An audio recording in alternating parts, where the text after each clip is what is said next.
Hello everyone. Before we start, make sure to like and subscribe to the channel, and leave a comment with where you're from and what time you're watching. That way, YouTube will keep showing you stories just like this one. Now, let's begin. December 23rd fell on a Monday that year, and my wife packed the minivan while I watched from the living room couch, wrapped in 2 blankets and sweating through a fever that had started 4 days earlier. Kayla and the kids were heading to her parents' place in Wisconsin, a 6-hour drive that I normally dreaded, but now desperately wished I could make. Our daughter Lily, just turned 7, pressed her face against the front window and waved at me with both hands before climbing into her booster seat. My son Owen, barely 5, blew me a kiss that made my chest ache worse than the congestion. The flu had hit me like a freight train the week before Christmas, the kind where your bones feel like they're filled with concrete and every cough tears something loose in your lungs. Kayla kissed my forehead, told me to rest and drink fluids, and promised they'd FaceTime me on Christmas morning when Lily opened her presents. I watched the red taillights disappear down Crescent Road around 4 in the afternoon, and suddenly our 2-story colonial felt enormous and hollow. That first evening alone passed in a haze of NyQuil and bad television. I managed to heat up some soup around 8, shuffled to the bathroom twice, and fell asleep on the couch, because climbing the stairs to our bedroom felt like scaling Everest. The house creaked and settled the way old houses do when winter temperatures drop, and I barely registered any of it through my medicated fog. Our neighborhood in the suburbs outside of Milwaukee was the kind of place where people still left their doors unlocked during the day and waved at each other from their driveways. We had moved there 3 years earlier, right after Owen was born, trading our cramped apartment for a house with a backyard and a 2-car garage.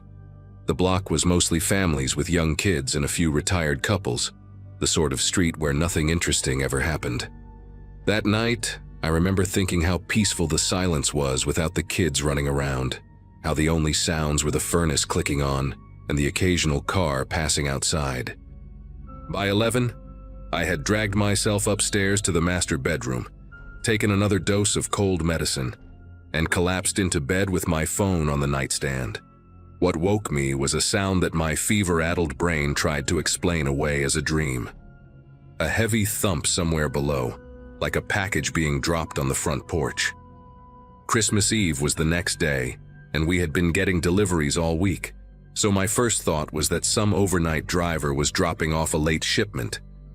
I squinted at my phone, 2:47 in the morning, and figured I would deal with it tomorrow.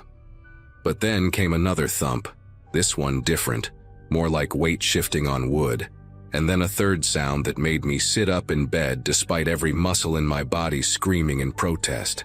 It was voices, muffled, low, but unmistakably human voices coming from somewhere outside the house.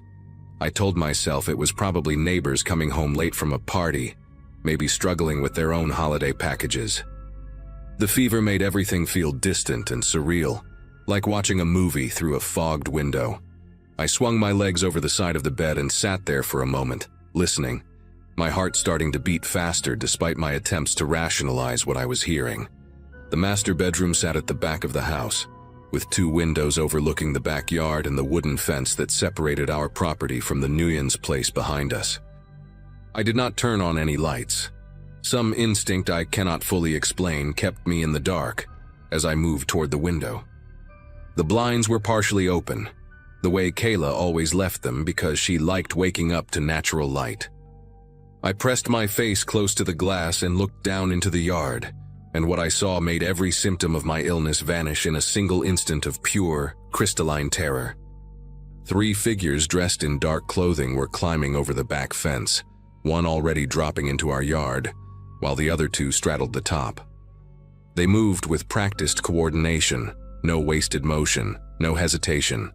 One of them pulled out a flashlight and swept the beam across the back of our house, pausing on the sliding glass door that led to the kitchen. I pulled back from the window so fast I nearly tripped over the nightstand, my breath suddenly loud and ragged in the silent bedroom. These were not neighbors. These were not delivery drivers. These were men breaking into my home in the middle of the night, and I was completely alone. My phone was still on the nightstand, and I grabbed it with fingers that felt numb and clumsy, like they belonged to someone else. I dialed 911 and pressed the phone to my ear, keeping my voice as low as physically possible when the dispatcher answered. I whispered our address, told her there were 3 men breaking into my house right now, that I was sick and alone and unarmed.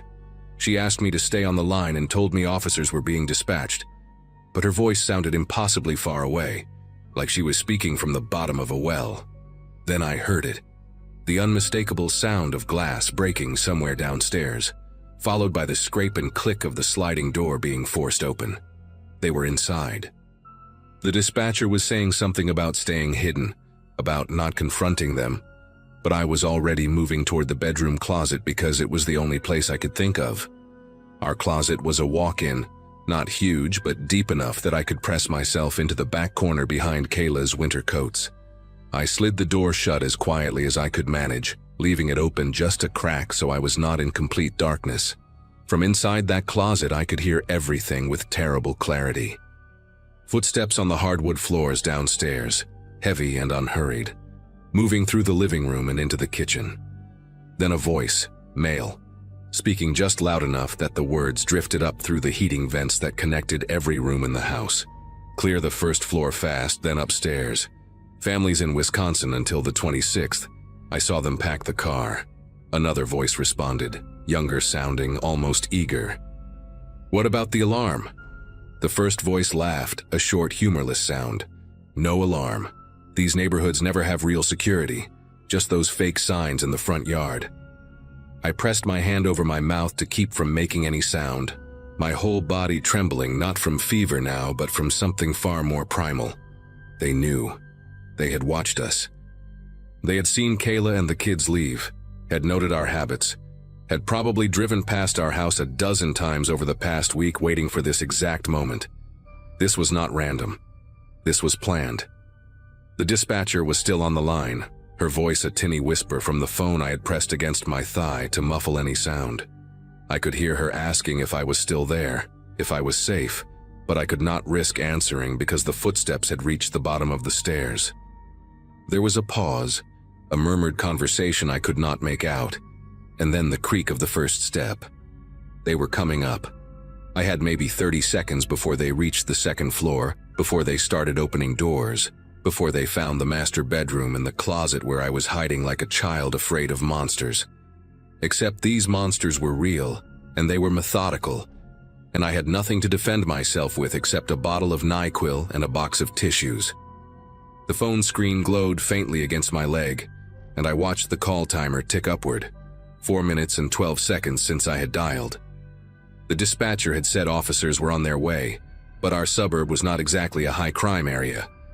Response times could be 10 minutes, 15, maybe longer on a holiday week when half the force was on vacation. The footsteps reached the top of the stairs and stopped. I heard one of them breathing, a thick, wet sound like he had a cold of his own, and then a flashlight beam swept under the crack of the closet door, moving left to right across the bedroom carpet. "Check the kids' rooms first," the older voice said, and the footsteps moved away down the hall toward Lily's room with its purple walls and stuffed animals. I heard the door open, heard someone rummaging through drawers, and then a different voice, the third man who had not spoken before, called out something about jewelry and a laptop. They were professionals. They knew exactly what they were looking for, knew which rooms to hit, knew how to move through a house quickly and efficiently. The closet suddenly felt impossibly small, the winter coats pressing against my back like hands trying to push me forward. I could smell Kayla's perfume on one of her jackets, a scent that usually comforted me, but now made me want to scream because it reminded me of everything I stood to lose if these men found me hiding in the dark. Then the bedroom door opened. The hinges made a soft whine that I had been meaning to fix for months, and now that tiny neglected chore felt like a death sentence announcing my location. The flashlight beam cut through the darkness, sweeping across the bed with its rumpled sheets, across the nightstand with the half-empty glass of water and the bottle of cough syrup. I held my breath so completely that my lungs started to burn, my vision going spotty at the edges from lack of oxygen and pure concentrated fear. Footsteps crossed the carpet, Moving toward the bathroom first, I heard the shower curtain being pulled back, the medicine cabinet opening and closing. "Nothing in here," the younger voice called out. "Check the closet," the older one responded from somewhere in the hallway, and I felt every muscle in my body lock up tight. This was it. There was nowhere else to hide, no escape route, no weapon within reach.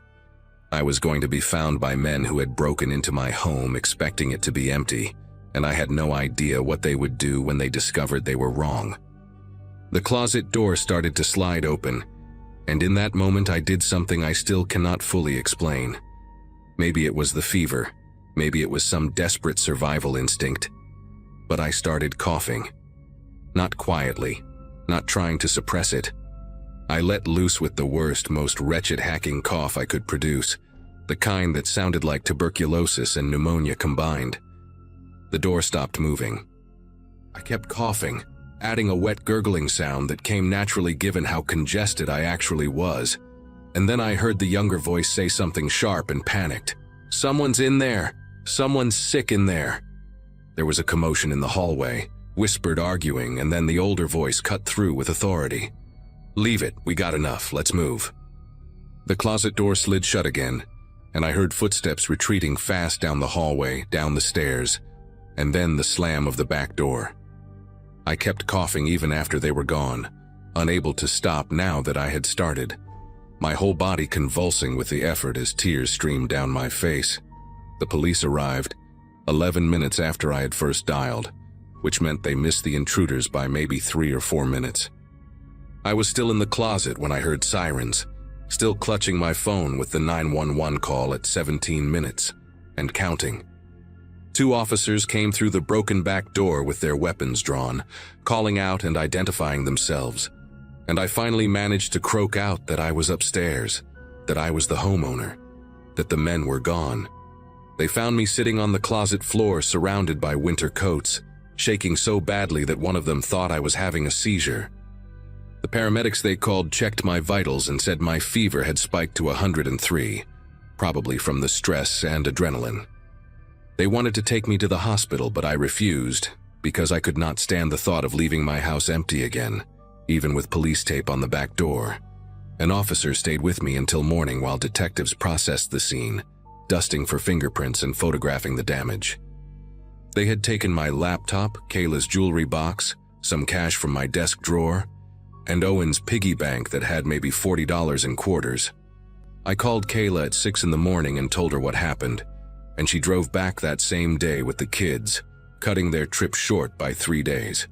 We installed a real security system the week after Christmas, cameras and motion sensors, and an alarm that connects directly to the police department. The detectives caught 2 of the 3 men about a month later. They had been running the same operation across 4 counties, targeting houses where families had visibly left for the holidays. The younger one, the one whose panic at my coughing probably saved my life, was only 19 years old. He told the police that they specifically looked for signs that homeowners were traveling. Cars loaded with luggage, piled up mail, dark windows at night. They had watched our house for a week before deciding it was safe. What they never counted on was a sick husband staying behind. I still think about that night sometimes, especially during the holidays when the house gets quiet and I hear sounds I cannot immediately explain. That closet is just a closet now, full of clothes and shoes and normal everyday things. But every time I open the door, I remember what it felt like to hide there in the dark, listening to strangers move through my home, waiting to be found. My coworkers used to joke that I was the last person who would ever get into trouble. Quiet, responsible, always the designated driver at happy hours. That was me at 24, fresh out of college and working my first real corporate job at an insurance firm in Richmond, Virginia. I had been there for about 18 months when the 2016 holiday season rolled around, and our manager Gloria booked a private room at this upscale Italian place downtown for our Christmas dinner.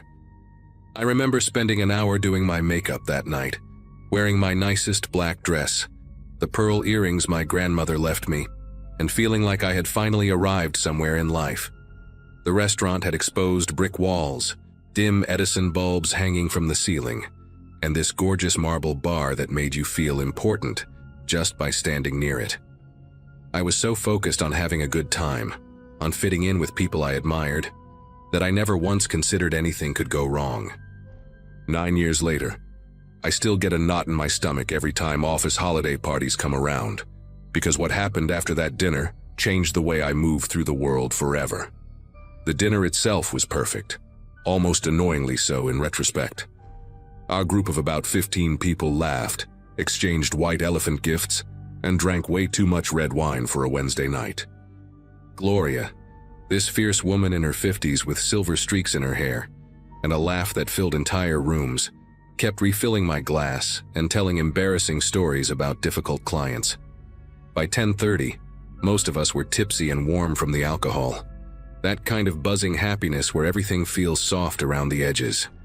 People started leaving in small groups around 11, calling Ubers and saying long goodbyes in the cold December air out front. I stayed until almost midnight talking to a guy from accounting named Peter, this tall redhead with a gap between his front teeth, who always made me laugh with his terrible puns.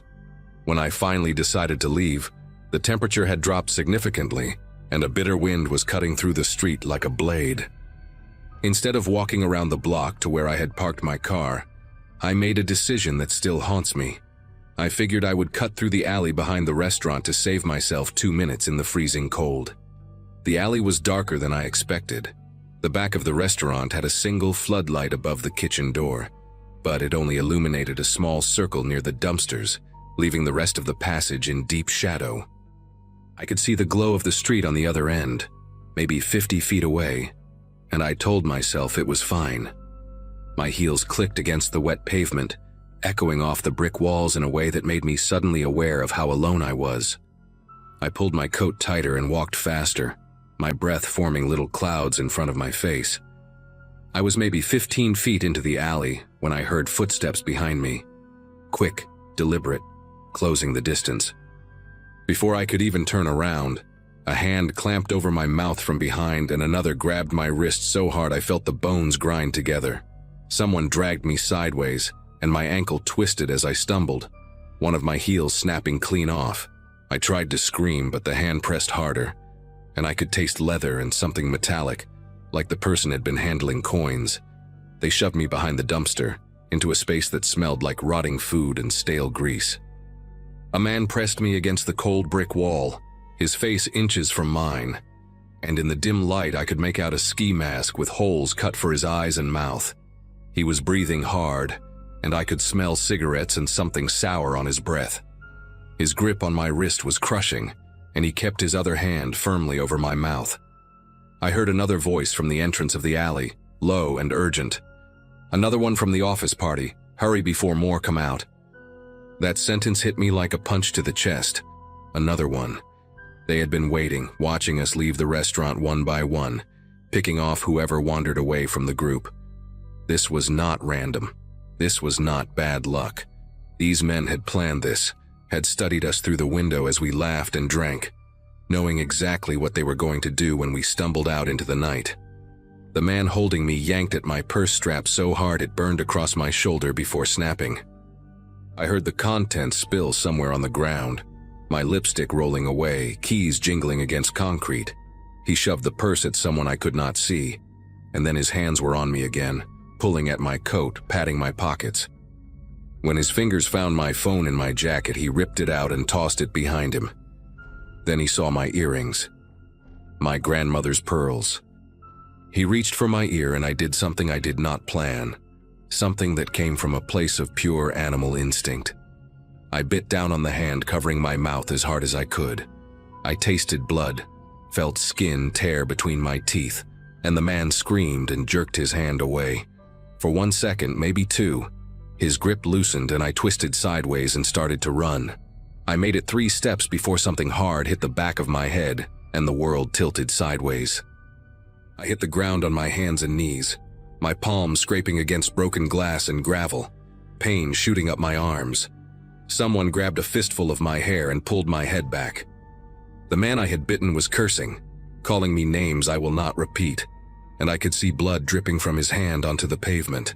The other one, the lookout, had come into the alley now, and he was younger than I expected. I caught a glimpse of acne scars on his chin below the edge of his mask. He kept looking back toward the street, nervous, bouncing on his feet. "Just get the jewelry and let's go," he hissed. "Someone's gonna come." The first man yanked my head back further and tore one earring out of my ear. The pain was blinding, white-hot, and I felt blood running down my neck into my collar. I screamed then, a real scream that echoed off the walls, and the younger one panicked. He grabbed the first man's arm and pulled him toward the back of the alley. Leave it, we gotta go." They took off running, disappearing through a gap in a chain-link fence I had not even noticed was there. And suddenly I was alone, kneeling in garbage and broken glass, bleeding and shaking in the dark. I do not know how long I stayed there. It could have been 30 seconds or 5 minutes. Time had become something fluid and unreliable. Eventually, I managed to get to my feet, using the dumpster to pull myself up, and I stumbled toward the street on one broken heel. My ear was throbbing, blood soaking into the collar of my dress, and I could feel something warm running down my scalp where I had been hit.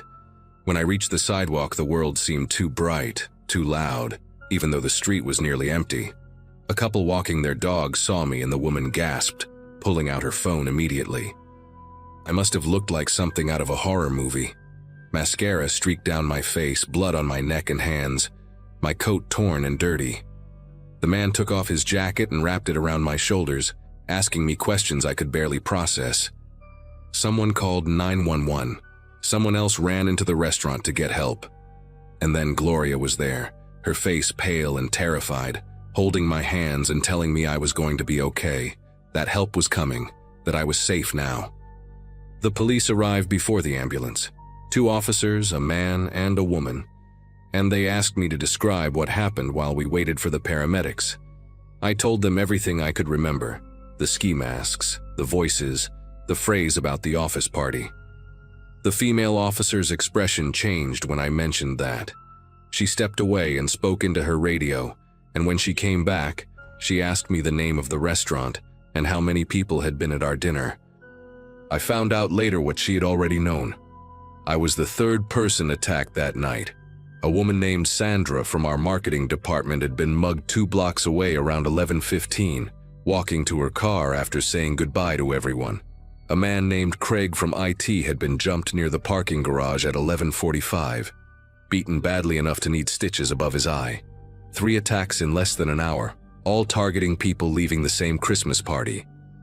The paramedics loaded me into the ambulance as this information sank in, and I remember staring at the ceiling of that vehicle thinking that none of this felt real, that I would wake up tomorrow and it would all have been some terrible wine-fueled nightmare. At the hospital, a nurse cleaned the wound on my ear where the earring had been ripped out. She told me I was lucky. The lobe had torn but not completely, and it would heal with proper care. Lucky. The word made me want to laugh and cry at the same time. A doctor examined my head, said I had a mild concussion, and told me to have someone wake me every few hours through the night. Gloria stayed with me the whole time, sitting in that plastic chair by the bed, texting updates to our co-workers. Around 3 in the morning, a detective came to take my full statement. His name was Franklin, a tired-looking black man in his 50s with gray at his temples and kind eyes that had seen too much. He told me what the police had pieced together so far. A crew of at least 4 people had been targeting corporate holiday parties downtown for the past 2 weeks. They would scout restaurants with private event rooms, watch the guests through the windows, note the jewelry and expensive coats, and then wait outside for people to leave drunk and alone. They had hit 6 different parties before ours, but this was the first night they had gotten aggressive enough to physically hurt anyone. Something had escalated. Maybe they were getting desperate, or maybe they had just stopped caring about consequences. Detective Franklin asked me if I could identify any of them, and I told him about the acne scars on the younger one's chin, the cigarette smell on the other's breath, the specific way the first man had cursed when I bit him, a slight accent I could not quite place, maybe something Eastern European. He wrote everything down in a small notebook, nodding slowly. Before he left, he gave me his card and told me they would be in touch. I spent the rest of that night at Gloria's apartment because I could not stand the thought of being alone. Her husband made us tea and sat quietly in the living room, while Gloria helped me wash the blood out of my hair in her bathroom sink. I kept catching glimpses of myself in the mirror, the bruise forming on my temple, the bandage on my ear, the hollowness in my eyes, and I did not recognize the woman looking back at me. That confident girl who had done her makeup so carefully just hours before, who had felt so proud of her little black dress and her grandmother's pearls. She was gone. Something had been taken from me in that alley, something beyond the purse and the phone and the jewelry, and I did not know if I would ever get it back. The police caught them 11 days later. Detective Franklin called me on a Saturday morning to tell me that a pawn shop owner had recognized one of my grandmother's earrings, the one they had managed to take, from the description circulated to local businesses. The man who tried to sell it matched the details I had given: stocky build, cigarette smell, and when they pulled him in for questioning, they found bite marks on his hand that were still healing. He gave up his partners within hours trying to cut a deal. There were 5 of them in total, not 4. 2 brothers from Belarus who had overstayed their visas, a local guy with a long record of petty theft, and 2 younger men who served as lookouts and scouts. They had made over $40,000 in 3 weeks hitting holiday parties across the city, preying on people who were too drunk and happy to be cautious. The younger one with the acne scars, a 19-year-old named Victor, actually cried during his arrest and kept saying he never wanted anyone to get hurt. I did not feel sorry for him. I did not feel sorry for any of them. When the assistant district attorney called to tell me they had all taken plea deals and would be serving between 3 and 8 years depending on their level of involvement, I felt something loosen in my chest that I had not even realized was tight. It has been 9 years since that night, and I wish I could say I moved on completely, but that would be a lie. I still do not take shortcuts through alleys. I still get nervous at office parties, always positioning myself near the exit, always watching who comes and goes. The scar on my earlobe faded to a thin white line that most people never notice, but I see it every morning when I put on earrings. Never pearls, not anymore. Gloria retired 2 years ago and we still meet for coffee once a month. She never brings up that night unless I do first, but I know she thinks about it too. Last December, my company had its holiday dinner at a restaurant with valet parking and a security guard at the door, and I caught myself scanning the street outside, looking for anyone who might be watching us through the glass. I know that fear will probably never go away entirely, and I have made peace with that. What happened in that alley taught me something I carry with me now. The world is full of people waiting for you to let your guard down, and sometimes the most dangerous moments come wrapped in celebration and warmth. I survived. Sandra and Craig survived. And every December when the party invitations start arriving, I remind myself that survival is enough, that I am still here, still standing, still refusing to let those 5 minutes in the dark define the rest of my life. Corporate training conferences have a special way of draining your soul, and after 6 straight days of fluorescent lights and PowerPoint slides about logistics optimization, all I wanted was to get home before Christmas. My company had scheduled this regional meeting at our Spokane satellite office with 0 consideration for the fact that some of us would need to cross mountain passes in the dead of winter to get back. I worked as a logistics coordinator for a shipping company based in Salt Lake City, one of those jobs you fall into after college when your art history degree turns out to be worth less than the paper it was printed on.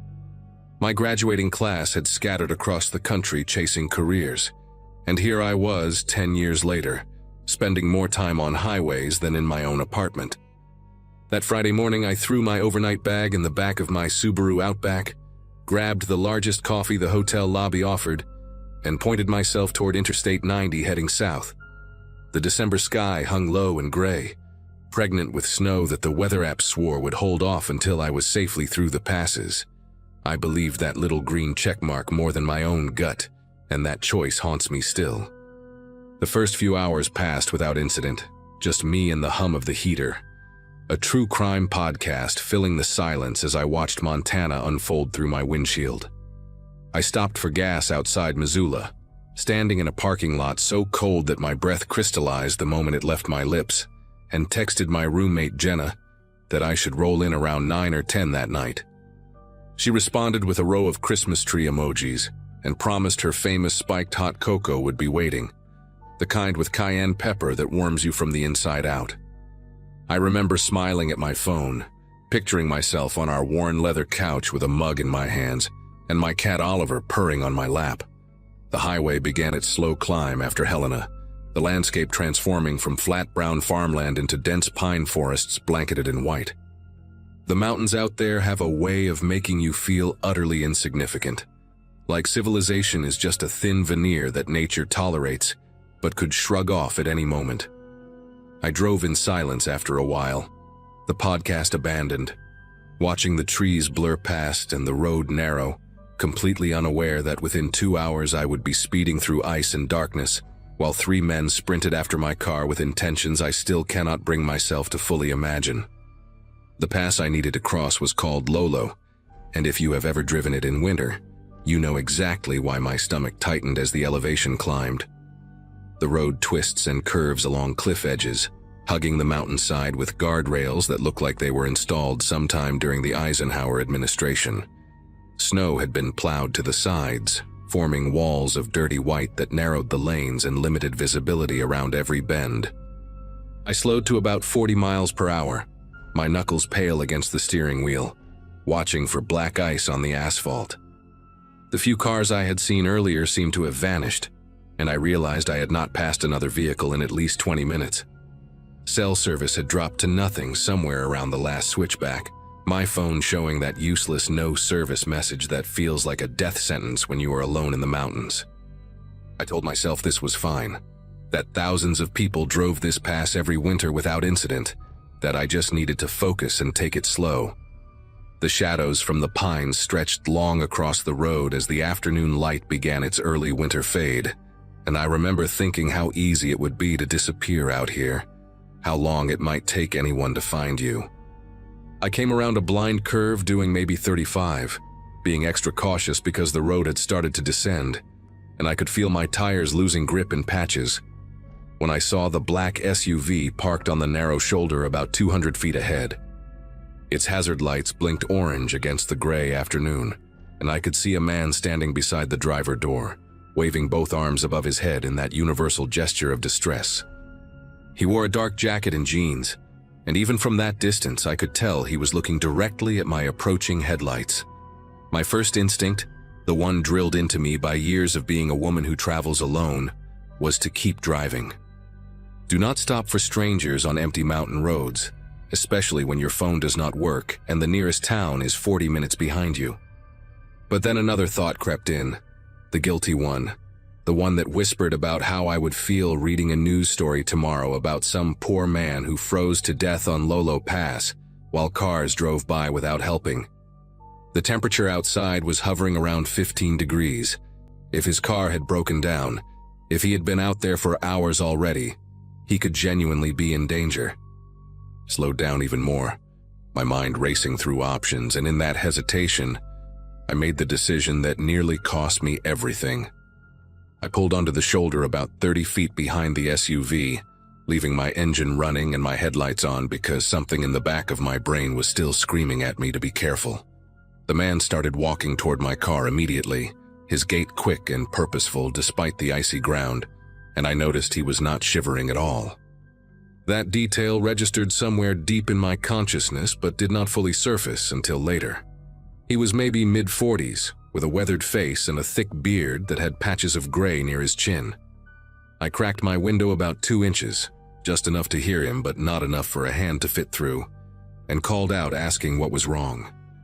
He leaned down to my window level, close enough that I could see his breath fogging the glass, and said his battery had died and his phone was dead too. Asked if I had jumper cables or could give him a ride to the next town. His voice was calm, almost too calm for someone who had supposedly been stranded in freezing temperatures. I was about to tell him I had cables in my trunk when movement in my peripheral vision made every nerve in my body fire at once. 2 figures stepped out from behind the SUV, one from each side, and they were walking toward my car with a speed that had nothing to do with asking for help. The one on the left was carrying something long and metal, a crowbar or a tire iron. I could not tell which, and it did not matter. The one on the right was already at my back door before I could even process what was happening, and I heard the handle click as he yanked it hard. Thank God I had locked my doors automatically when I started driving that morning, a habit my father had drilled into me since I was 16. The man at my window changed completely in that instant, his calm demeanor evaporating into something predatory and cold. He shoved his arm through the gap I had left open, trying to reach the lock or grab my hair, I do not know which.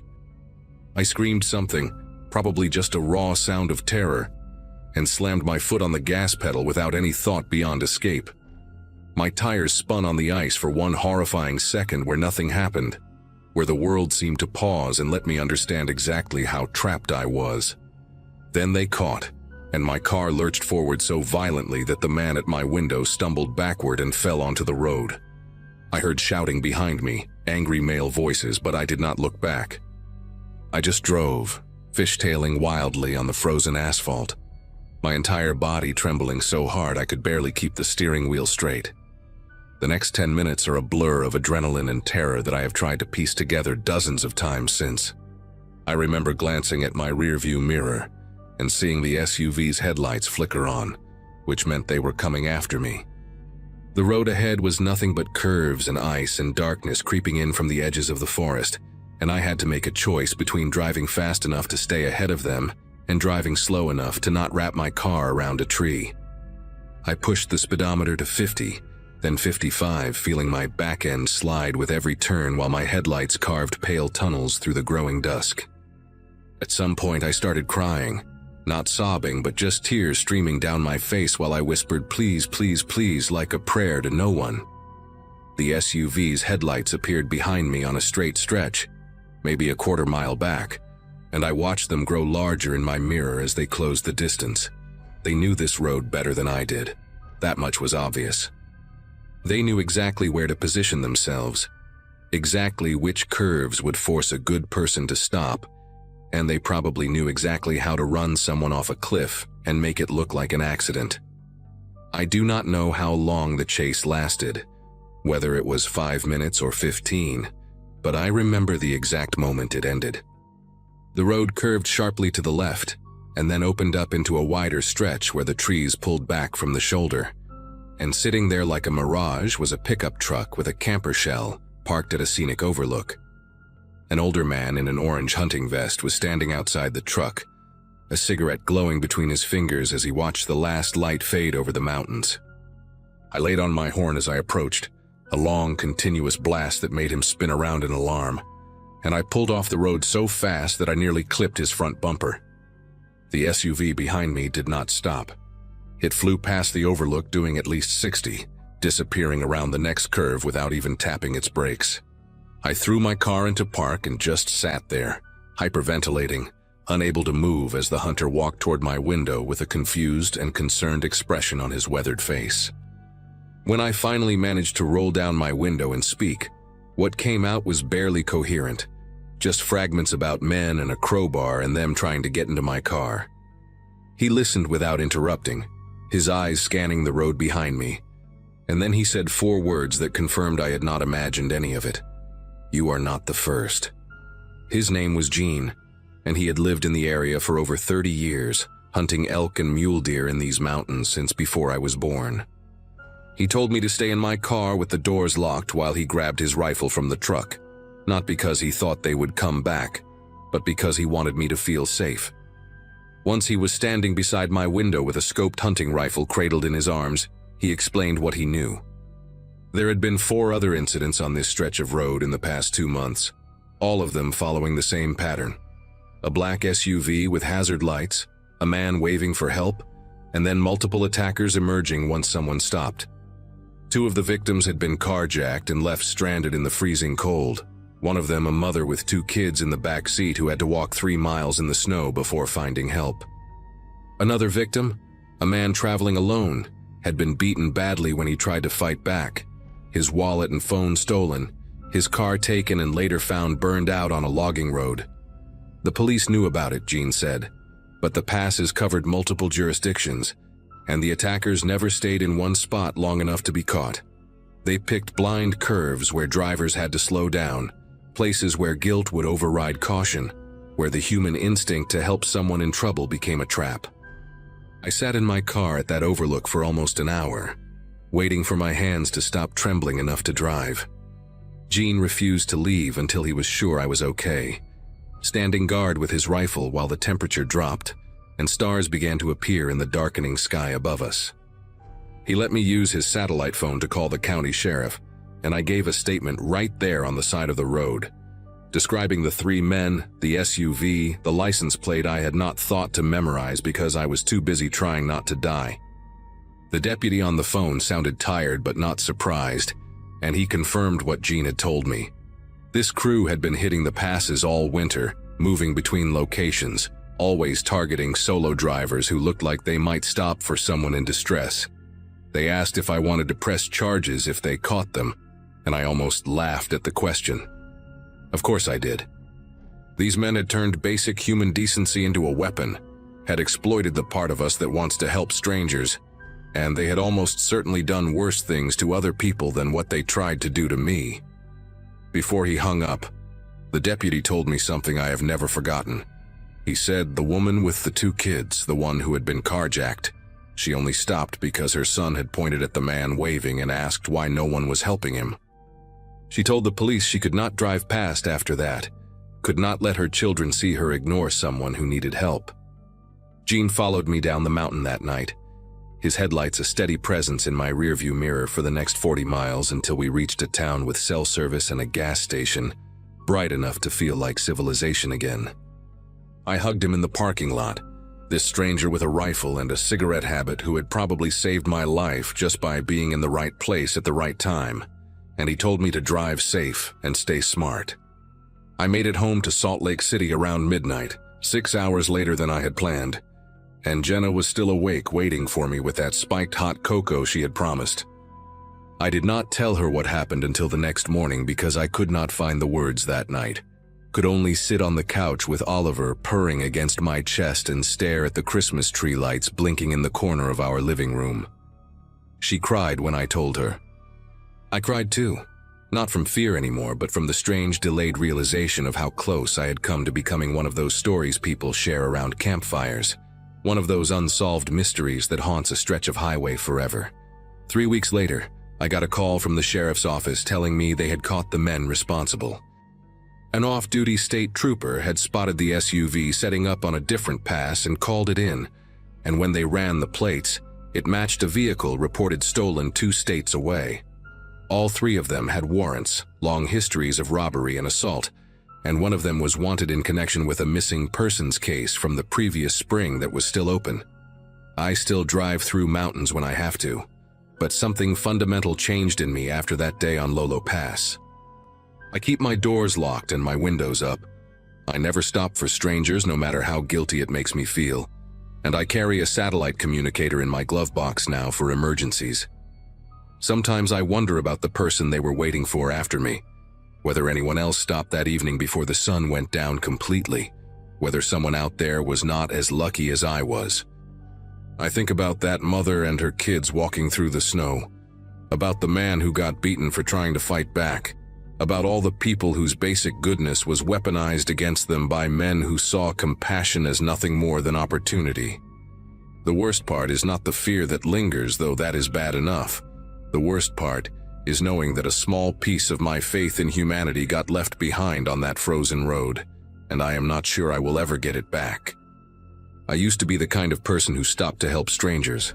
Now I am the kind of person who drives past and hates herself for it. And every time I see someone on the side of the road with their hazard lights on, waving for help, I feel that war inside me all over again, the guilt pulling one way and the memory of those 3 men pulling the other.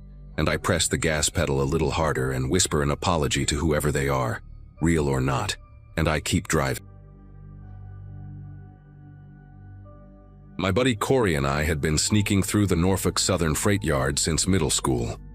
By December of 2018, we had graduated from Eastbrook High about 6 months prior and were both stuck in that weird limbo between teenage freedom and actual adulthood, working part-time jobs and figuring out what came next. The yard sat on the edge of our town in eastern Tennessee, a sprawling maze of rusted tracks and forgotten rail cars that nobody seemed to care about anymore. We used it as a shortcut to get from the warehouse district where Corey worked to my neighborhood on the other side. It shaved about 20 minutes off the walk compared to going around on the main roads. That particular night, the first Saturday of December, Corey had finished his shift around 11 and texted me to meet him at our usual spot near the old signal tower. The temperature had dropped to maybe 30 degrees, and our breath came out in thick clouds as we walked between the long rows of freight containers. Holiday lights from the shopping center about a mile away cast this faint orange glow over everything, making the yard look almost peaceful in a strange way. We were maybe halfway through, passing a section where they kept the older boxcars that rarely moved, when Corey grabbed my sleeve and pulled me down. At first I thought he was messing around, but then I heard it too. Voices carrying across the cold air, way too close for comfort. This was unusual because the yard security rarely patrolled this deep, and the homeless folks who sometimes sheltered in the empty cars never talked that loud. We crouched low and duck-walked between two rusty grain hoppers, pressing ourselves against the cold metal wheels. From there, we could see a clearing about 50 yards ahead where a string of boxcars sat on a side track. 3 trucks were parked beside them, big unmarked panel vans with their headlights off but engines running. I counted at least 8 figures moving around, all wearing dark clothes and what looked like ski masks or balaclavas. My first thought was that we had stumbled onto some kind of drug deal, which would have been bad enough. But then the side door of one of the boxcars slid open, and everything I understood about the world shifted in a way I still cannot fully explain. 2 men climbed into the boxcar while a third held a flashlight from outside. The beam swept across the interior, and I saw them. People, maybe 6 or 7 of them, slumped against the walls like discarded mannequins. They were dressed in thin clothes completely wrong for December weather, and none of them were moving on their own. One by one, the men started dragging them out, carrying them like sacks of grain toward the waiting vans. Corey's hand found my arm in the dark, his fingers digging in so hard I knew there would be bruises later. We both understood immediately that this was not a drug deal. These were human beings being loaded into vehicles against their will, and the way their heads lolled and their limbs hung limp told me they had been drugged or sedated somehow. I remember the cold metal of the railcar wheel pressing into my back, the smell of diesel and rust, and this horrible feeling of helplessness spreading through my chest. Every instinct screamed at me to run, to call someone, to do something, but my body refused to cooperate. The men worked fast and efficient, like they had done this many times before.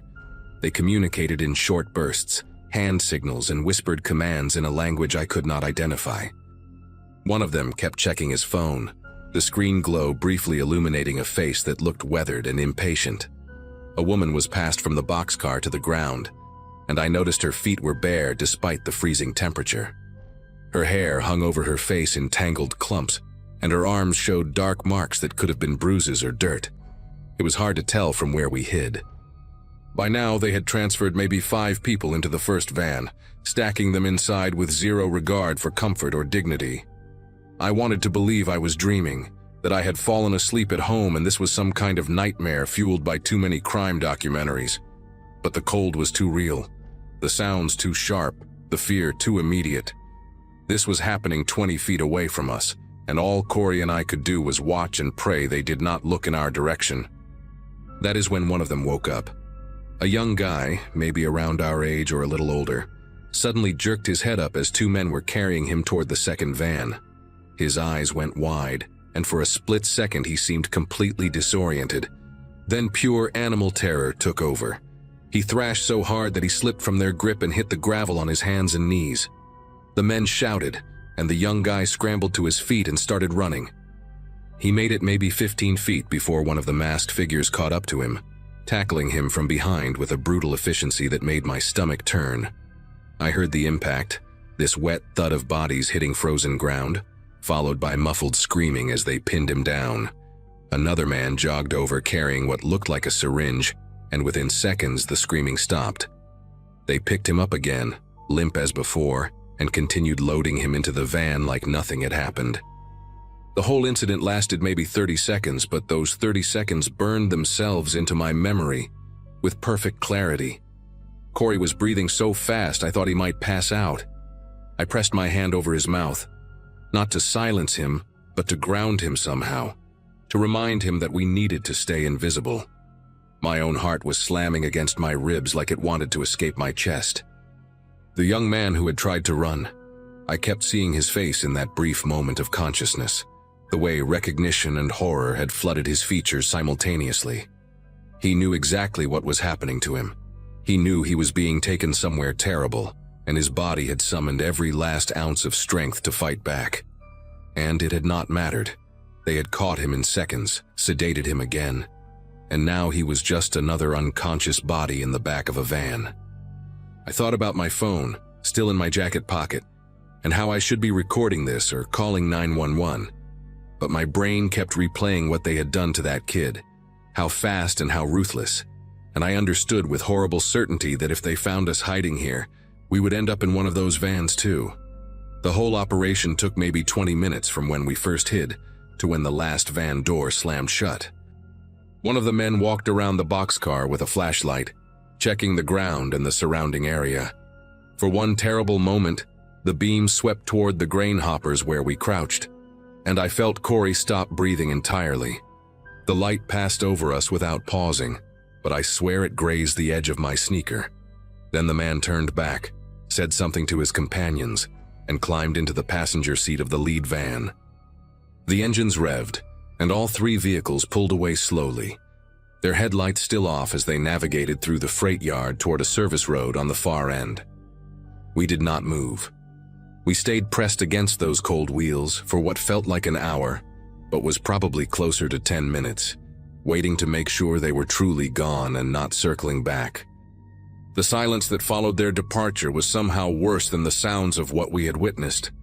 A heavy, accusatory quiet that seemed to ask why we had not done anything to help.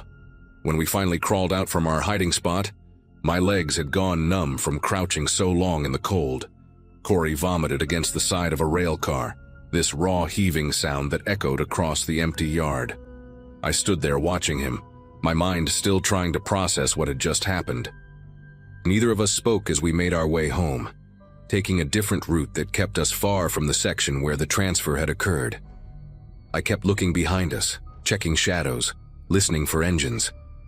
Every car that passed on the main road made me flinch. When I finally got home around 1 in the morning, my mom was asleep and the house was dark. I went straight to my room, sat on the edge of my bed, and stared at the wall for maybe 2 hours.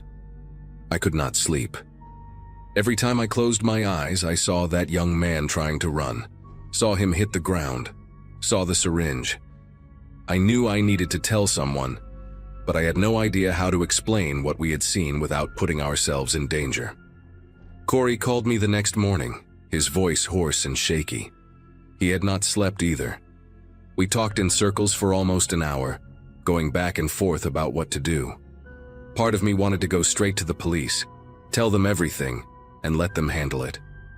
But Corey pointed out that we had been trespassing when we saw it, that we had no proof, no photos, no license plates, just the word of 2 teenagers who had been cutting through private property at midnight.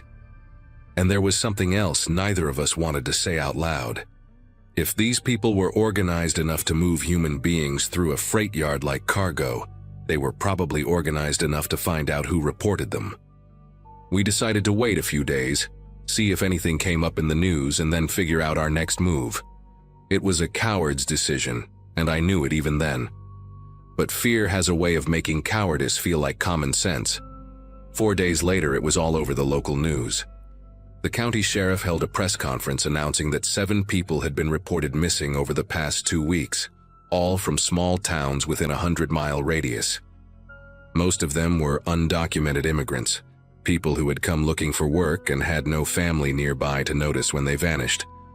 But one of them, One of them was a kid named Marco Delgado, 19 years old, who had been a senior at Eastbrook High the year before Corey and I graduated. I remembered him vaguely, a quiet guy who played trumpet in the marching band and always wore this beat-up denim jacket with patches sewn on the sleeves. When they showed his photo on the news, my entire body went cold. It was him. The young man who had woken up, who had tried to run, who had been tackled and sedated right in front of us. I recognized his face instantly, the shape of his jaw, the way his hair fell across his forehead. Marco Delgado had been 15 feet away from me, fighting for his life, and I had done nothing but hide. That same night, Corey and I went to the police station together. We told them everything: the freight yard, the boxcars, the vans, the masked men, Marco trying to escape. The detective who interviewed us, a tired-looking woman named Russo, listened without interrupting and took notes in a small spiral notebook. She asked us to describe the men, the vehicles, anything we could remember about markings or sounds or smells. We gave her every detail we could recall, which turned out to be a lot more than I expected. Trauma has a way of burning things into your brain whether you want it to or not. When we finished, Detective Russo told us we had done the right thing by coming forward, that our information could help them piece together a larger investigation already underway. She also warned us not to discuss what we had seen with anyone else, not to go back to the freight yard, and to call her directly if we noticed anything unusual. The way she said that last part, if we noticed anything unusual, made it clear that she understood the kind of people we were dealing with, and that our safety was not guaranteed just because we had talked to the cops. The investigation took months, and we were not told much about how it progressed. What I know came from news reports and a brief follow-up meeting with Detective Russo about 3 months later. Federal agents had gotten involved, tracing the trafficking ring across 4 states. They made arrests in Georgia and North Carolina, shutting down a network that had been operating for at least 2 years. Some of the victims were recovered alive, found in labor camps and illegal operations scattered across the Southeast. But Marco Delgado was not among them. His case remains open, listed as a missing person with no confirmed status. I think about him more often than I probably should. That brief moment when he woke up, when he fought back, when he almost made it. I wonder if things would have been different if Corey and I had called 911 right then. If we had been braver, or smarter, or less afraid. I will never know the answer to that, and I have learned to live with the weight of not knowing. What I do know is that some nights, especially in early December when the air gets cold and sharp, I still hear the sound of engines idling in the dark, and I remember what it felt like to witness something terrible and do nothing at all. Syracuse gets dark early in winter, and I mean dark. By 4:30 in the afternoon, the sky already looks like someone pulled a curtain over the whole city, streetlights flickering on while most people are still finishing their shifts. I worked at a warehouse distribution center on Lakeview Road, sorting packages and loading trucks until my back screamed for mercy, and every evening I walked 6 blocks to catch the 547 bus on Caldwell Avenue. The stop itself was nothing special, just a metal shelter with a cracked plastic bench, wedged between an abandoned dry cleaner and a storage facility surrounded by chain-link fence. Most of my coworkers had cars, waving goodbye from the parking lot while I zipped up my jacket and started the walk. Having graduated high school back in 2011, I always thought my life would look different by now. But there I was, riding public transit in the freezing cold, saving every dollar for an apartment with radiators that clanked and groaned like something was trapped inside the walls. I first noticed the car on a Wednesday, the first week of that month, a dark blue sedan, older model, maybe a Ford Taurus or something similar, parked across the street from the bus shelter with its engine off. Someone sat behind the wheel, just a shape against the faint glow of a phone screen. I barely registered it at first. People wait and parked cars all the time for 100 different reasons, picking up family members, killing time, avoiding conversations at home. I checked the transit app on my phone and saw 7 minutes until arrival, so I stamped my feet to keep warm and watched my breath form little clouds that vanished into the cold air. When I looked up again, the silhouette inside the sedan had shifted. The person was no longer looking at their phone. Their head was turned toward the bus shelter, toward me, just sitting there motionless behind the glass. A delivery truck rumbled past and blocked my view for a moment, and when it cleared, nothing had changed. Same car, same figure, same unsettling stillness. I told myself it was nothing, and got on the bus when it arrived, forgetting about the whole thing before I even reached my stop. Thursday came and went without incident, mostly because I had to stay late for inventory, and missed my usual bus by almost an hour. By the time I reached Caldwell Avenue, the street was emptier than usual, the cold keeping everyone indoors, and the sedan was nowhere in sight.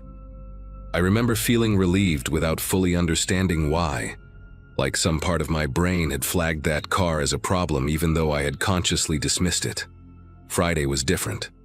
I left work at my normal time, walked the same 6 blocks, and there it was again. Parked in the exact same spot across the street. Same dark blue sedan, same tinted windows, same figure behind the wheel. This time the engine was running, a thin trail of exhaust curling up into the frozen air, and the headlights were off even though the sun had already set. I stood under the bus shelter and pretended to scroll through my phone, but my eyes kept drifting back to that car. The figure inside did not move, did not check their phone, did not do anything except sit there facing my direction. 5 minutes passed, then 6. I could feel my pulse in my throat, which sounds dramatic, but you have to understand how isolated that bus stop was. No pedestrians, no other cars, just me and that sedan, and the buzz of a failing streetlight above my head. The bus finally arrived and I climbed on fast, tapping my transit card without looking back. I found a seat near the middle and glanced out the window as we pulled away from the curb. The sedan had not moved. But right before we turned the corner, I saw something that made my chest tight. The driver's side door had cracked open, just a few inches, like whoever was inside had been about to get out. The interior light did not turn on, which meant they had disabled it, and that detail stuck with me for the rest of the night. Why would someone disable their dome light unless they did not want to be seen? I told myself I was being paranoid, that I watched too many crime documentaries, that this was just some random person with a broken car light. But when I got home to my apartment, I locked the deadbolt and the chain, something I had not done in months. I even pushed my small kitchen table against the door, feeling ridiculous the whole time but unable to stop myself. That night I barely slept, staring at the ceiling and listening to the radiator clank, while my mind replayed the image of that door cracking open in the darkness. Saturday and Sunday offered a break from the routine, and I spent most of the weekend convincing myself that I had exaggerated the whole situation. By Monday morning, the fear had faded into something more like embarrassment. I even laughed about it while making coffee, shaking my head at how easily I had let my imagination spiral out of control. Just some guy waiting for someone, probably annoyed that I kept staring at his car like a paranoid freak. I went to work with a lighter mood, joking around with my coworker April during our lunch break, telling her about the creepy sedan as if it were a funny story instead of something that had kept me awake for 2 nights. She laughed and said I had been watching too much true crime, which is exactly what I needed to hear. The day passed quickly, and by the time 5 o'clock rolled around, I had almost completely forgotten about the whole thing. Almost. Because when I stepped outside the warehouse and started walking toward Caldwell Avenue, I felt a small knot form in my stomach, a tension I could not fully explain. The sun was already gone, the sky a deep purple bleeding into black, and the temperature had dropped at least 10 degrees since morning. I saw the sedan before I even reached the bus stop. Same spot, same position, same dark blue paint catching the glow of the distant streetlight. My steps slowed without me deciding to slow them, my body reacting before my brain could catch up. The engine was running again, that thin wisp of exhaust floating up into the cold, and this time I noticed something new. The passenger side window was down about 2 inches, despite the freezing temperature outside. I kept walking because stopping felt worse somehow, like it would confirm that I was afraid, that I had a reason to be afraid. When I reached the shelter, I did not sit on the cracked plastic bench. I stood near the edge closest to the street, positioning myself where I could see the sedan clearly and where the bus would block me from view as soon as it arrived. The figure behind the wheel was there, same as before, just a dark shape that never seemed to move. But then something changed. A sound cut through the quiet, faint but unmistakable. A car door opening. Not all the way, just that initial click and creak of hinges. I looked directly at the sedan and saw the driver's side door push outward a few inches, then stop. Whoever was inside was testing something, maybe checking if I would react, maybe waiting to see if anyone else was around. I pulled out my phone and pretended to make a call, holding it to my ear and speaking to no one on the other end. I said things like, "Yeah, I'm at the bus stop now, and okay, see you in a few minutes," hoping that whoever sat in that sedan would hear me, would think someone was expecting me, would decide I was not worth the risk. The door stayed cracked open the entire time, neither closing nor opening further, and I could feel eyes on me even though I could not see them through the tinted glass. My heart was pounding so hard I worried the person might somehow hear it across the street. 2 minutes until the bus, according to my app. I kept the fake conversation going, laughing at nothing, nodding along to silence, doing everything I could to seem like a person with connections, with people who would notice if something happened to me. A car drove past on Caldwell Avenue, and the sedan door clicked shut, fast and quiet, like a reflex. I watched the blue car sit there motionless again, engine still running, and I understood something clearly for the first time. This was not random. This was not coincidence. Someone had been watching me, learning my schedule, waiting for the right moment when the street was empty enough and the darkness thick enough to do whatever they were planning to do. The bus arrived and I practically threw myself through the doors, scanning my card and walking straight to the back where I could see out the rear window. As we pulled away, I watched the sedan. For a moment, nothing happened. Then the headlights flicked on, and the car slowly pulled out of its parking spot.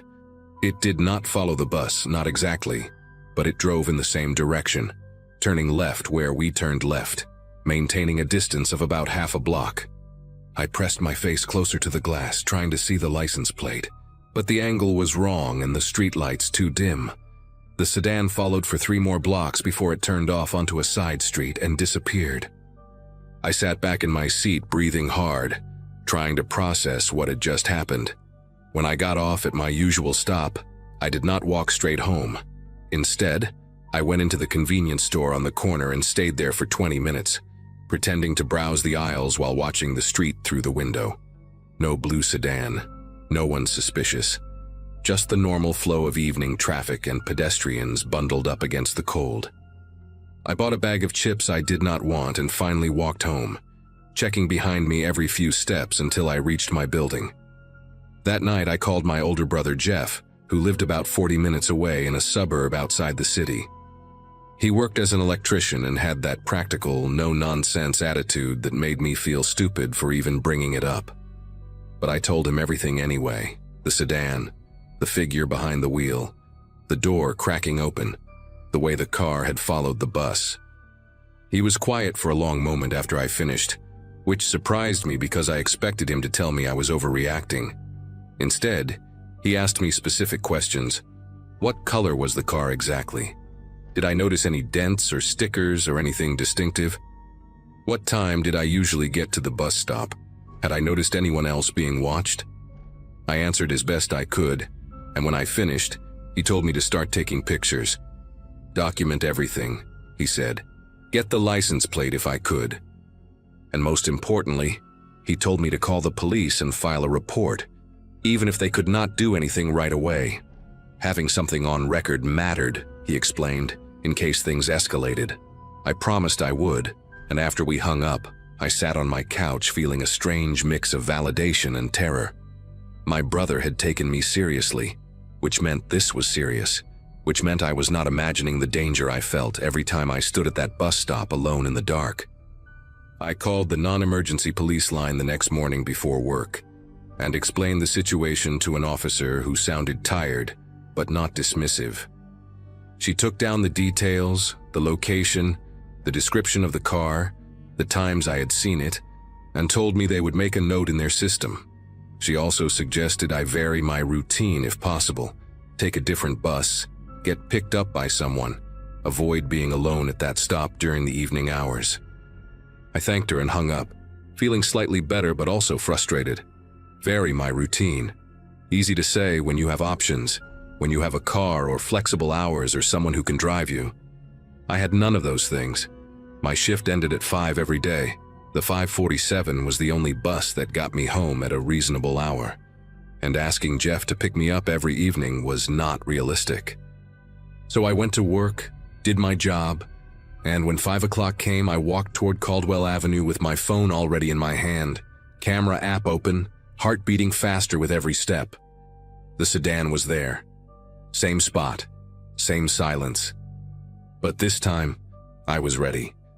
I raised my phone and took 3 pictures in quick succession, zooming in on the license plate as much as I could without the image turning into a blurry mess.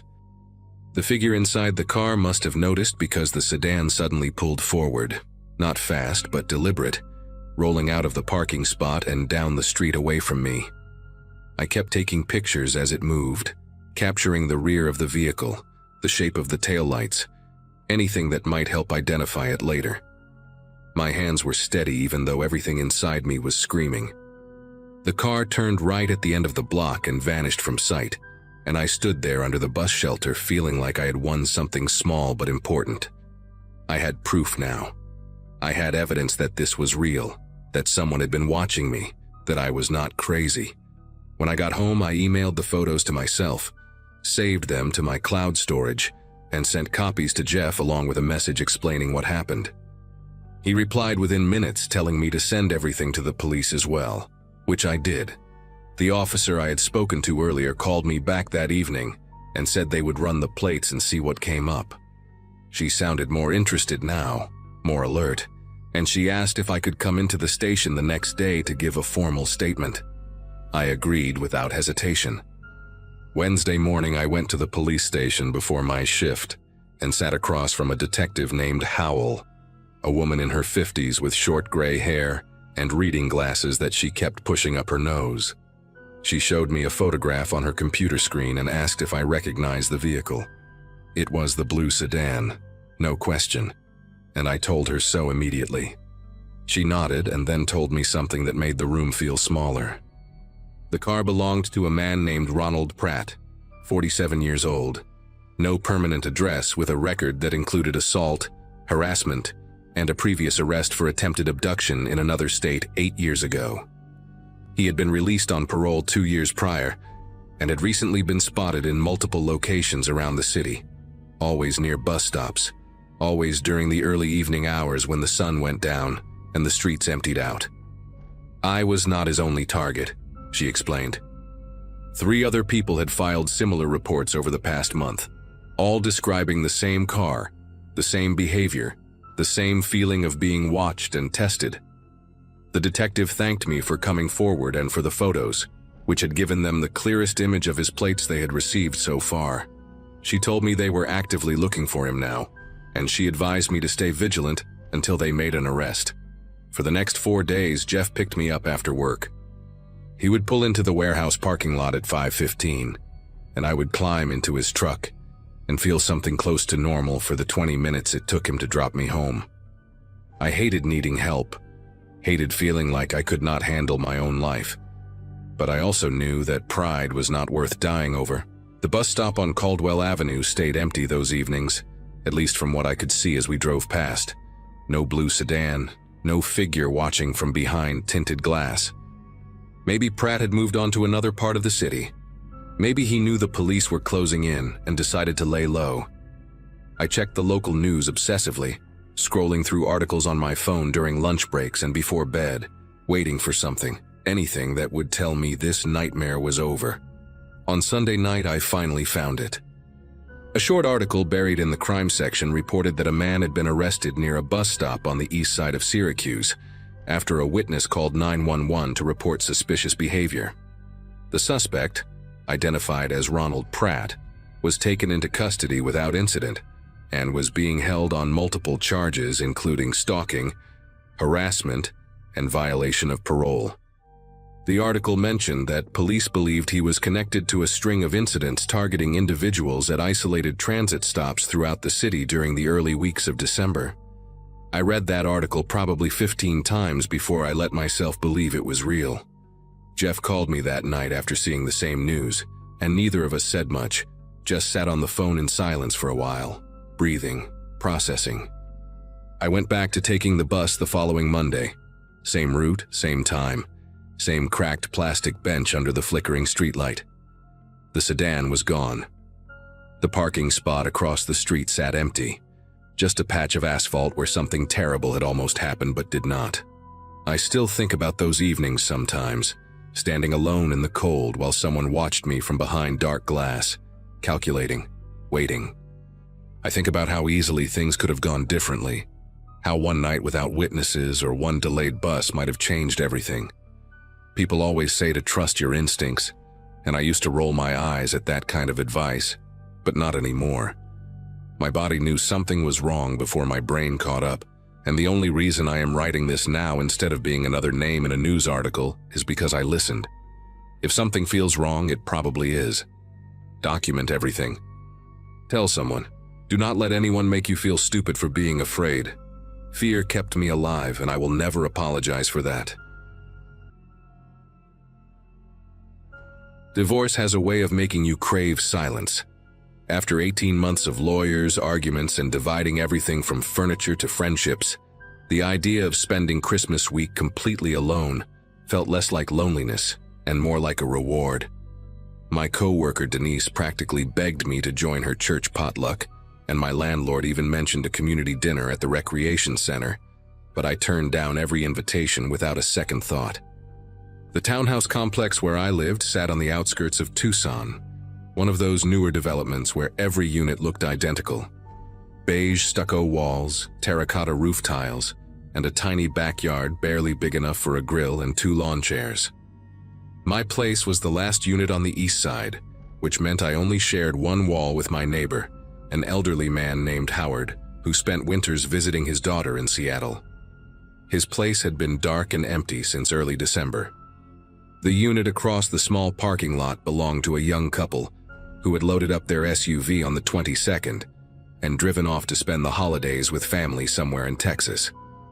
By the time Christmas Eve arrived, I was essentially alone in my little corner of the development, and that suited me just fine.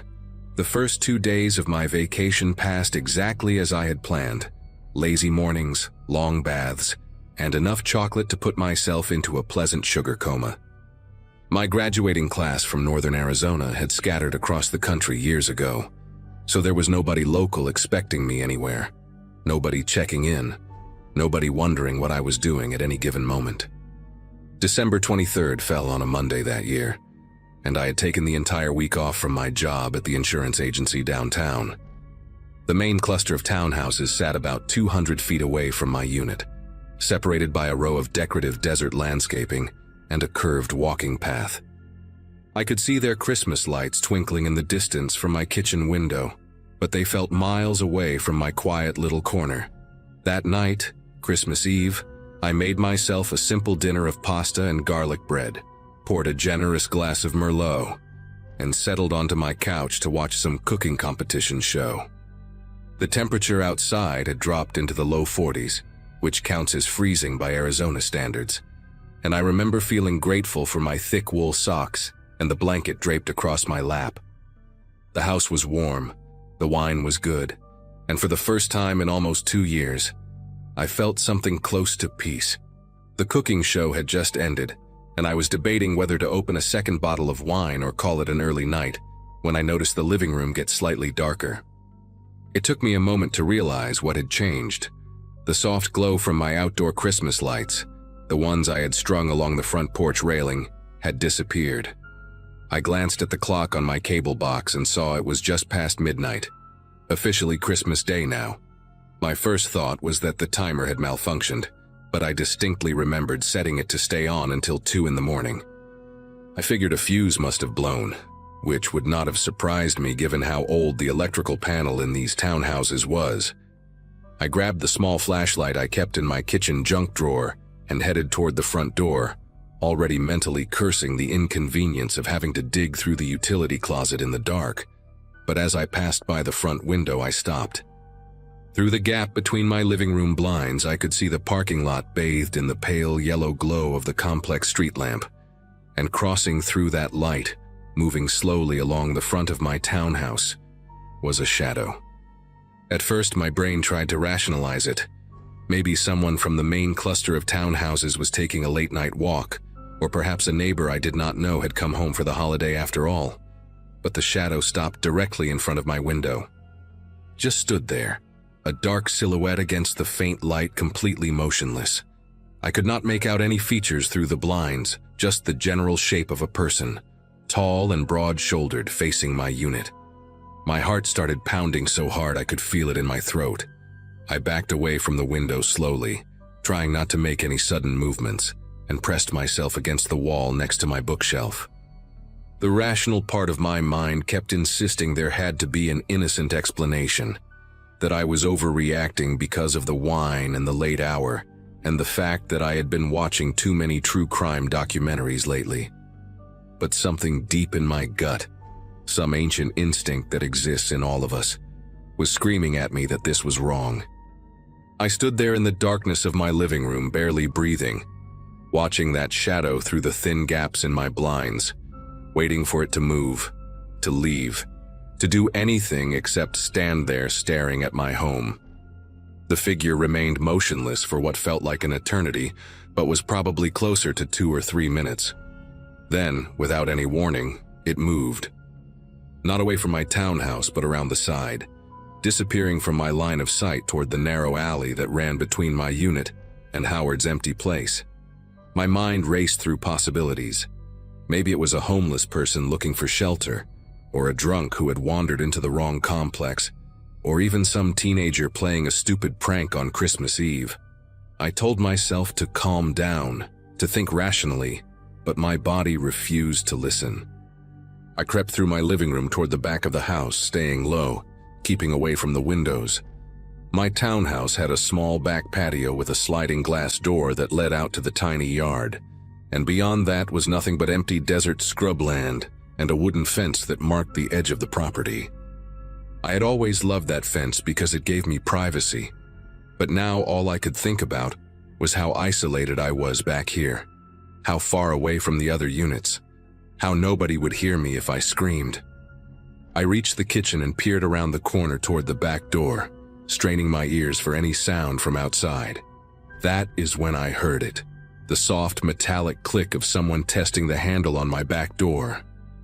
Not a knock, not a voice calling out, just the slow, deliberate sound of the handle being pushed down and released, over and over again. I pressed my hand against my mouth to keep from making any noise, and watched the handle move in the dim light that filtered through the kitchen window. The motion was patient, almost rhythmic, and I realized with horror that whoever was out there was timing their attempts with the sound of cars passing on the main road about a quarter mile away. Every time a vehicle drove by, creating that low hum of tires on asphalt, the handle would turn.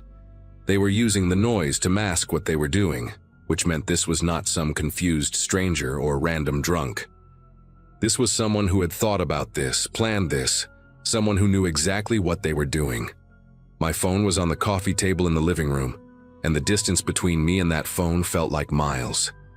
I waited for another car to pass, and when the handle turned again, I used the sound to cover my footsteps as I moved back toward the living room as quietly as I could. I grabbed my phone from the coffee table and immediately dialed 911, my fingers trembling so badly that I had to try twice to hit the right numbers. The operator picked up after 2 rings, a woman with a calm, professional voice who asked me to state my emergency. I whispered as quietly as I could, telling her someone was trying to break into my house, giving her my address, explaining that I was alone. She asked me to stay on the line and assured me that officers were being dispatched, but then her voice changed. It dropped lower, more urgent, and she told me something that made my entire body go cold. She said she needed me to stay very quiet because there was background noise on my call, breathing, heavy and close, like someone was listening in on another line. For a moment, I did not understand what she meant. I only had one phone, a cell phone, and I was the only person in the house. Then the realization hit me like a punch to the chest. Whoever was outside had somehow accessed my call, was somehow hearing everything I was saying to the dispatcher. The operator whispered for me to move to the most secure room in my house and barricade the door, to not say another word, to just listen for the sirens. I ended the call against her instructions because I could not stand the thought of that breathing on the line, of him hearing my location, my fear, everything. I ran to my bedroom at the back of the townhouse and locked the door behind me, then dragged my heavy wooden dresser in front of it with a strength I did not know I possessed. My bedroom had one window that faced the backyard, and I made sure the blinds were completely shut before I crouched down in the corner between my bed and the closet. The silence in the house was suffocating. I strained to hear any sound, footsteps, the handle turning again, glass breaking, but there was nothing. Just the distant hum of the occasional car on the main road and the pounding of my own heartbeat in my ears. Minutes passed, each one stretching into what felt like hours. I kept checking my phone, watching the time crawl forward, wondering how long it would take for the police to arrive in this remote corner of the city on Christmas morning.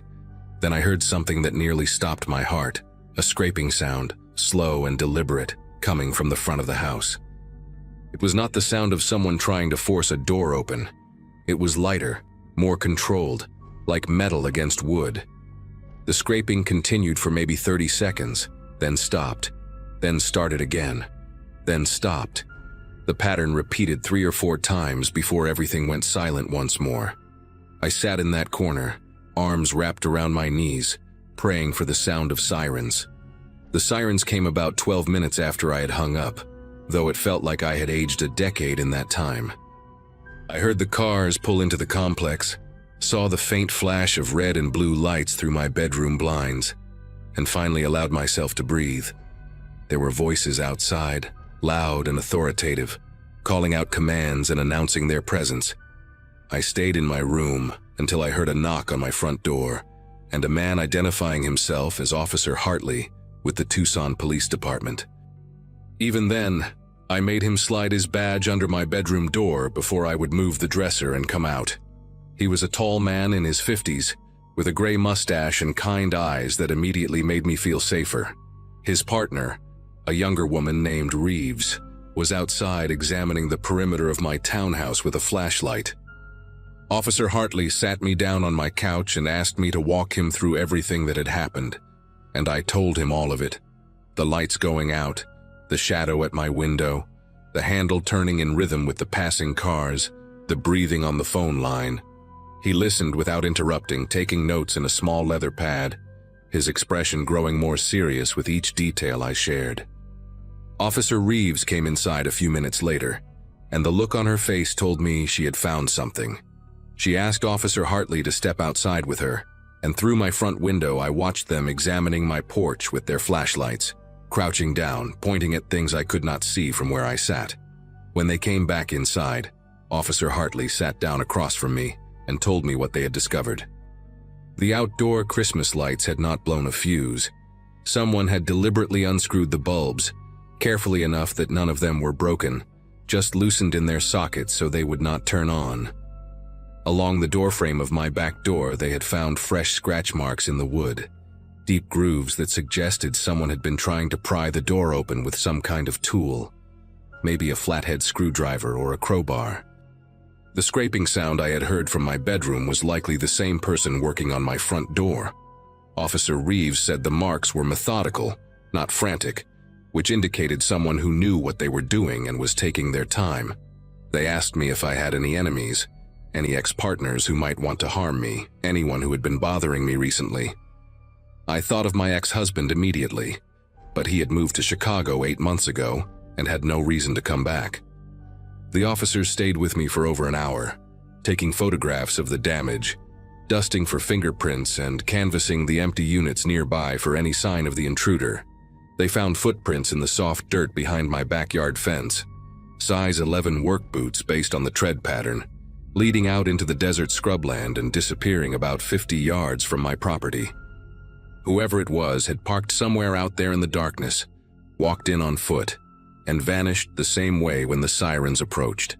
Officer Hartley explained that this kind of behavior, the careful planning, the timing with traffic noise, the methodical approach to entry, suggested someone who had done this before. He did not say the word serial, but I could see it in his eyes, the way he and Reeves exchanged glances when they thought I was not looking. They offered to have a patrol car sit outside my complex for the rest of the night, and I accepted without hesitation. Before they left, Officer Reeves pulled me aside and said something that has stayed with me ever since. She said I was lucky that I had noticed the lights going out. Lucky that I had looked through the blinds at that exact moment. Lucky that I had called when I did. She said most people in my situation would have just gone to check the fuse box outside, would have walked right out their front door into the darkness without a second thought. The implication was clear. If I had done that, I might not be standing here talking to her. I did not sleep that night, or the next night, or the one after that. I stayed with Denise from work for the rest of the holiday week, too terrified to set foot in my townhouse alone. In January, I broke my lease and moved to a gated apartment complex on the other side of the city, closer to downtown, where there were people and lights and noise at all hours. The police never caught whoever was outside my home that Christmas Eve. They found a partial fingerprint on one of the loosened light bulbs, but it did not match anyone in their database. Officer Hartley called me a few times over the following months to check in, and during one of those calls, he mentioned that there had been 2 similar incidents in the area over the past year, both involving women living alone in isolated units, both occurring late at night, both showing the same methodical approach to entry. In neither case had the intruder actually gotten inside. He said they had a theory that whoever this was enjoyed the hunt more than the capture, that watching the fear, testing the doors, hearing the panic in a 911 call might be the entire point. I still think about that sometimes, about the fact that he might have been listening to me beg for help, breathing into my phone, savoring every trembling word.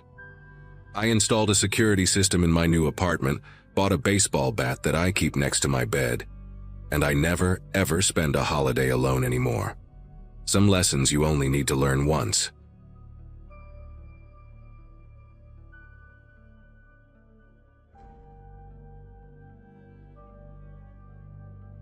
Crowds were still spilling out of the park when I finally found a quieter corner to breathe. My friends had already peeled off with their partners, and I just wanted to get home and get my shoes off. I remember feeling that mix of post-fireworks buzz and exhaustion, the kind that makes everything feel slightly unreal, but not in a bad way. I opened my rideshare app, saw the wait time, and leaned against a metal barricade that someone had half-crushed earlier in the night.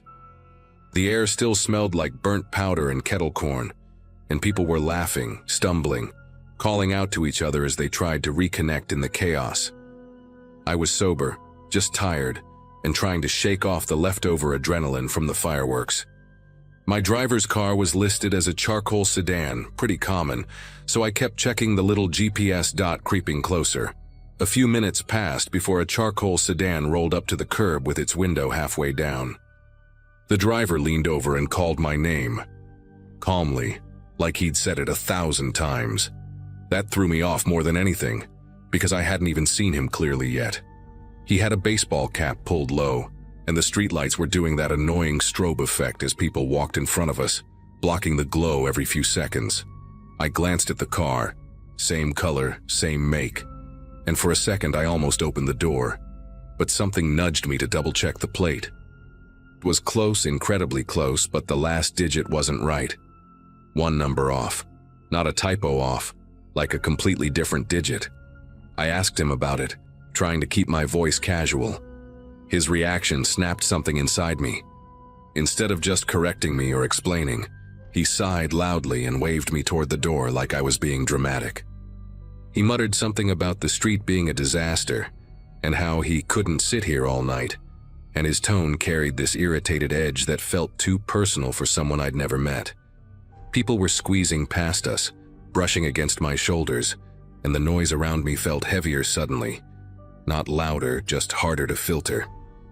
I took one step back, then another, and his expression shifted in this way I can only describe as annoyed that I wasn't cooperating with whatever script he thought I was following. He tapped the door impatiently and told me to get in unless I wanted to be stuck there another hour. Before I could even answer, another charcoal sedan rolled up behind him and idled. This driver rolled his window down and called my name too, but his voice matched the one on the app's profile clip. He held up his phone, screen glowing with my ride details. The first driver looked into his mirror, then shot me this sharp look, like I'd inconvenienced him on purpose. Without another word, he jerked the wheel and sped off, headlights off, slipping through the crowd in a way no sober person would ever attempt. A couple walking nearby jumped out of the way, shouting after him, but he didn't slow down. He just disappeared into the mess of brake lights and drifting smoke like he'd practiced that exit 100 times. I got into the real car, still trying to process how close I'd come to stepping into the wrong one. My actual driver, a guy named Marcus, kept glancing at me in the mirror with this concerned look, the kind you give someone who's clearly rattled but trying not to make a scene. He asked if everything was all right, and I told him what happened in a short, jumbled version. The moment I mentioned the missing digit on the plate, he tightened his grip on the steering wheel. He said other passengers earlier in the night had mentioned cars lingering near pickup zones, matching descriptions almost perfectly. Same make, same color, sometimes even the same aftermarket decals. Hearing that made my whole body tense up. The streets were choked with people leaving the fireworks, and every minute we crawled forward gave me more space in my head to replay the man's tone, the way he said my name with too much familiarity, like he'd practiced it. By the time we cleared the traffic and merged into quieter blocks, the excitement of the holiday felt like it belonged to a different day entirely. I kept checking the rear window even when I knew logically he wasn't behind us. Marcus tried to lighten the mood by talking about his plans to quit driving after the holiday rush, but even he couldn't hide how uneasy he seemed. At one point he said something that stuck with me. If someone's going through all that trouble to mimic a ride, they're not doing it for anything good. The thought of that made my throat tighten. I rolled down the window a crack to get some cold air, but even the breeze didn't help settle my nerves. Every charcoal sedan we passed made my chest tighten like I was seeing the same car again and again. When we reached my street, Marcus didn't pull away right after dropping me off. He waited until I was through the gate of my building before waving goodbye, something drivers almost never do anymore. Inside my apartment, the silence felt heavier than usual. My neighbors were still out celebrating, so the hallway was empty, and every little creak sounded too sharp. I put on water for tea just to have some noise, but even that didn't stop the jittery feeling running through me. My phone buzzed with a safety notification from the rideshare app, asking if I'd arrived safely. I clicked yes, then hesitated, staring at the little customer support icon. Part of me felt ridiculous reporting something that hadn't technically happened, but the other part kept replaying the man's impatient tone and how quickly he tore off once the real car arrived. Eventually, I hit the report button and typed everything out. I didn't expect much, maybe a generic response, but a few minutes later my phone rang with a number I didn't recognize. It was a woman from the company's safety team asking if she could ask a few follow-up questions. Her voice was steady, but there was a seriousness underneath it that made me sit down. She confirmed that the car I described didn't match any registered driver in the area. Worse, 2 other riders had called earlier about similar incidents, though in their cases the fake drivers bailed before anyone could confront them.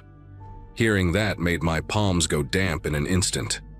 The woman gently suggested I contact the police because the behavior matched a pattern they'd been alerted to. I called the non-emergency line because I didn't want to blow things out of proportion. But the moment I described the missing digit on the plate and the way the guy had said my name, the dispatcher's tone sharpened.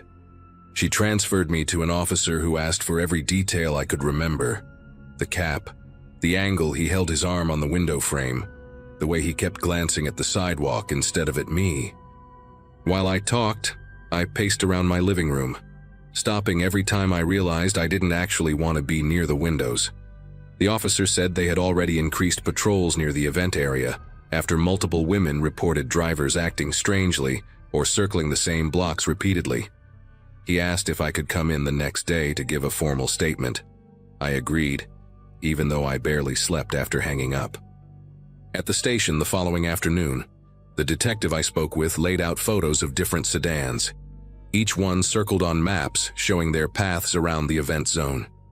He pointed out patterns I wouldn't have noticed. Cars looping the same alleys, pulling into lots, then backing out immediately, hovering at pickup points with no assigned ride. He didn't say it outright, but I could tell from his expression that my encounter wasn't unusual that night. The fireworks had drawn out tens of thousands of people, and many were tipsy, distracted, or separated from their groups. Perfect conditions for someone looking to blend in and pick a target. The detective said one woman had actually gotten into a fake car earlier, but managed to jump out at a stoplight when she realized the driver was taking a route that didn't match her app. Walking home after giving my statement, I kept replaying how easily things could have gone in a different direction for me. The detective had explained that these men, or maybe it was just one group pretending to be multiple drivers, had refined their approach by watching how real rideshares interacted with riders. The greeting by name, the quick wave, the casual impatience. They had the script nailed down. That detail haunted me more than anything. They weren't improvising. They were practicing, planning, perfecting. My street felt different as I approached my building. Still familiar, but edged with the thought that danger doesn't always show up wearing something obvious or theatrical. Sometimes it looks exactly like what you're expecting. A few days later, the detective called to tell me they'd made progress. Surveillance caught the same sedan from my description weaving recklessly through a pedestrian crossing not long after it left me at the curb. They traced the car to an abandoned property on the outskirts of the city, but whoever had been using it had cleared out fast. No personal items, no gear, just a stack of fake plates in a cardboard box and tire marks in the dirt. The detective told me very plainly that I'd made the right call by stepping back and waiting for plate confirmation. He said that small hesitation likely kept me from becoming part of their pattern. I still think about that night whenever I leave a crowded event.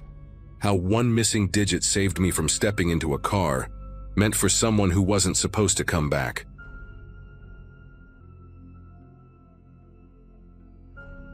Staying home alone that December felt strange from the start, mostly because the house always felt louder when it was just me. My wife and kids had flown out 2 days earlier to visit her parents, and I stayed behind because of work. I remember thinking that the place seemed bigger without them, like the walls carried every little sound a bit too clearly. That night, the temperature had dropped fast, and the air inside felt sharper than usual, even with the heater running. I'd gone to bed later than I should have, scrolling through old photos of the kids decorating the tree the week before. Nothing felt out of the ordinary when I finally drifted off. Just the usual quiet of a cold night settling in around me. Sometime deep in the night, a noise pulled me out of sleep. A steady series of crunches, the kind snow makes when someone heavy walks across it. At first I brushed it off as a deer or maybe a stray dog wandering near the yard. But it kept going, slow and deliberate, like whatever was out there wasn't just passing by. I sat up in the dark, listening, and the rhythm of the steps felt too purposeful to ignore. The sound moved closer to my bedroom window, not rushing, not stopping, just approaching like someone who knew exactly where they were going. I grabbed my phone and opened the porch camera feed out of habit, expecting to catch a glimpse of whatever it was. Instead of the usual grainy view of the front steps, the screen showed nothing but a cloudy blur, like the lens had been smeared with something thick. Not fog, not condensation, something that looked dragged across the glass by fingertips. That was the moment my chest tightened in a way I hadn't felt since the night my son wandered out of bed with a fever years ago. I got up quietly and moved through the hallway, every floorboard sounding louder than it ever had. The wind had kicked up outside, brushing frost against the siding, but beneath it I could still make out faint shifts in the snow. I stopped at the top of the stairs, trying to figure out if calling the police right then would help or just waste precious minutes. Then the testing started. A soft push against the kitchen window followed by a faint rattle of the latch. Whoever it was took their time, moving from one ground floor window to the next, as if checking them off a list. I could hear the faint scrape of a gloved hand sliding along the glass before each attempt. The pattern was so methodical it made my mouth go dry. I backed into the hallway, keeping the phone against my ear as I finally dialed 911, whispering to the operator while trying not to make any noise that might give away where I was. The minutes stretched, each sound downstairs feeling like it was happening right beside me, and all I could do was wait for help while the intruder circled the house like they had all night to spare.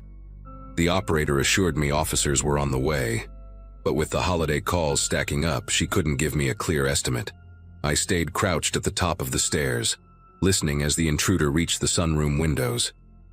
That one had an old metal frame, and the sound of the person pressing against it carried through the entire house.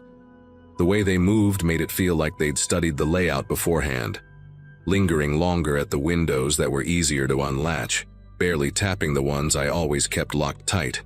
At one point, the movement paused long enough that I thought maybe they'd left, but then a soft thump came from directly beneath me, right by the basement hatch that opened to the backyard. I felt a dull ache pulse through my arms as I pressed myself against the wall, trying to steady my breathing.